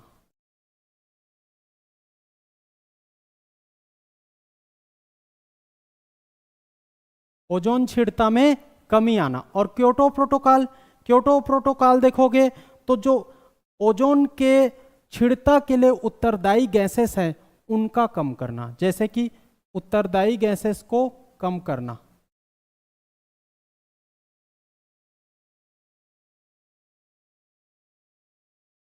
जैसे कि सीएफसी में कमी लाना, सीएफसी के उत्सर्जन में कमी लाना, हेलोन्स के उत्सर्जन में कमी लाना, है ना, हेलोन्स के उत्सर्जन में कमी लाना, ये सब, ठीक है। नाइट्रस ऑक्साइड के उत्सर्जन में कमी लाना। अब ये कहाँ, सीएफसी कहाँ से आता है? तो ये एसी रेफ्रिजरेटर आपके घर में चलता है, इसी से तो बन रहा है सीएफसी, तो उसको कम करो, ठीक है, उसको कम करो, तो ये आपका सीएफसी कम जाएगा, और सीएफसी कम जाएगा तो ओजोन लेयर सुरक्षित रहेगा। इस तरीके से है ये। तो ये आप लोग का कंप्लीट हो गया ओजोन डिप्लोशन, है ना, ओजोन डिप्लेशन। ओजोन के लिए हम लोग देख लिए एटमॉस्फेरिक लेयर, उससे पहले देख लिए एसिड रेन, उससे पहले देख लिए हम लोग ग्रीन हाउस इफेक्ट, और उससे पहले देख लिए क्लाइमेट चेंज, जलवायु परिवर्तन। तो एक बार क्विक रिवीजन करेंगे, तो 2 मिनट, 2 मिनट, ठीक है। चलो, तो देखिए यहां पर climate change, climate change and global warming देखें तो क्लाइमेट किसको बोलते हैं? कि किसी विशेष स्थान पर मौसम की दीर्घकालिक अवस्था क्या कहलाती है? मौसम, जलवायु कहलाती है। मौसम किसको बोलते हैं? तो वायुमंडल में जो क्षणिक अवस्था है उसको मौसम या आपका वेदर, आप लोग बोल रहे हैं वेदर बोलते हैं। जलवायु को प्रभावित करने वाले कारक तो लैंड फॉर्म्स याद रख लेना, एल से लैटिट्यूड, ए से अल्टीट्यूड, एन से नियर टू सी, डी से डायरेक्शन ऑफ विंड, एफ से फॉरेस्ट, ओ से ओशियनिक करेंट, आर से रेनफॉल, और एम से माउंटेन, एस से सॉइल। ये आप लोग को याद रख लेना है, ठीक है, ओके। यहां पर देखिए, फिर ग्लोबल वार्मिंग देखें तो ग्लोबल वार्मिंग किसको बोलते हैं? पृथ्वी में लगातार पृथ्वी के औसत टेम्परेचर का बढ़ना ही क्या कहलाता है? ग्लोबल वार्मिंग, वैश्विक तापन बोलते हैं। इसके कारण क्या है, क्यों बढ़ रहा है? तो ग्रीन हाउस गैसेस है। ग्रीन हाउस, तो ग्रीन हाउस देखिए, ग्रीन हाउस कैसा होता है? एक घर होता है, एक स्ट्रक्चर होता है। एक स्ट्रक्चर कैसा? जो कांच या अपारदर्शी, सॉरी यहां पर अपारदर्शी लिखा है ना, पारदर्शी है ना भाई, पारदर्शी, तब तो लाइट आपका पार हो पाएगा। तो आप पारदर्शी प्लास्टिक का बना ढांचा है जिसमें पौधों को उनके अनुकूलतम विकास में सहायक ताप आर्द्रता को नियंत्रित किया जाता है और प्लांट का ग्रो किया जाता है। ग्रीन हाउस कैसे बनता है, कैसे काम करता है? तो सूर्य की किरणें आई, सूर्य की किरणें आई यहाँ पर, तो यहाँ पर पृथ्वी पर पड़ेगी तो हीट निकलेगा, हीट यहाँ पर रुक जाएगा और ये इस पूरे स्ट्रक्चर को क्या कर देगा, टेम्परेचर को बढ़ा देगा। जितनी टेम्परेचर होती है उतने में हम लोग उसको कंट्रोल कर लेते हैं। ह्यूमिडिटी भी यहाँ पर कंट्रोल किया जा सकता है इस प्रकार से, और जिस प्लांट को जितना टेम्परेचर चाहिए उतना हम लोग देंगे तो वो प्लांट ग्रो करने लगता है, याद रख लेना, ठीक है। उसके बाद ग्रीन हाउस इफेक्ट किसने खोजा, 1824 में जोसेफ फोरियर ने पहली बार उसका मात्रात्मक जांच किसने किया, 1896 में स्वेंटी और हेनेस ने।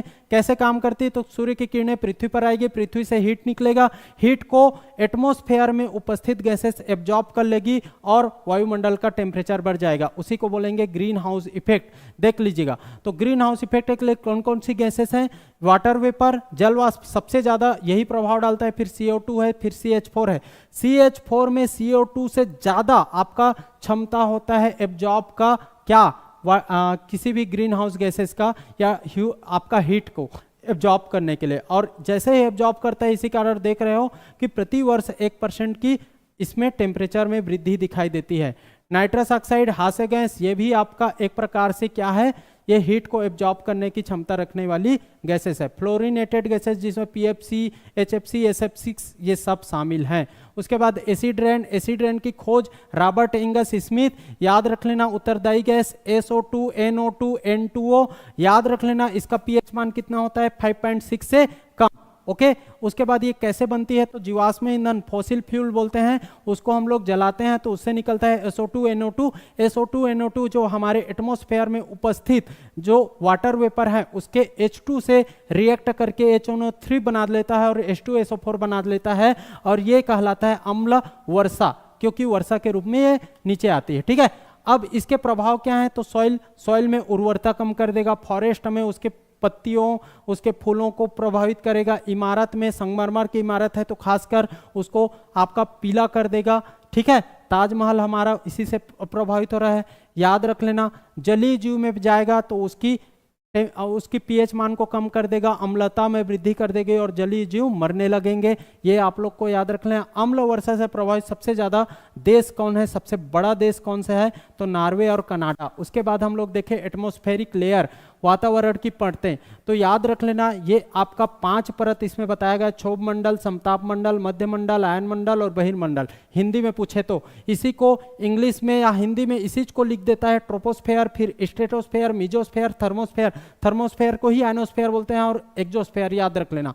यहाँ पर 0 से 12, 12 से 50, 50 से 80, 80 से 640, 640 से 1000, याद रख लेना। अब इसी में स्ट्रेटोस्फेयर में पाया जाता है ओजोन लेयर, ओजोन लेयर ये आप लोग को जानना है। फिर ओजोन देखें तो ओजोन एटमॉस्फेरिक लेयर में स्ट्रेटोस्फेयर में पाया जाता है, जिसको समताप मंडल बोला जाता है। 16 से 50 में ये डेंस रूप में पाया जाता है, याद रख लेना।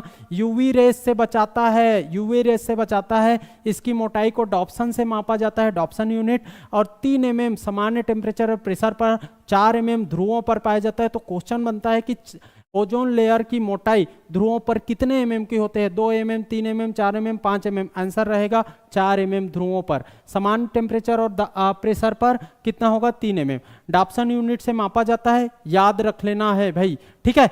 और ये वर्षा के समय कम हो जाता है और बसंत ऋतु में ये ज्यादा दिखाई देने लगता है, याद रख लेना, ठीक। अल्ट्रावायलेट रेस, अब इसका प्रभाव आपका देखोगे तो प्रभाव इसके टाइप्स के आधार पर देखेंगे।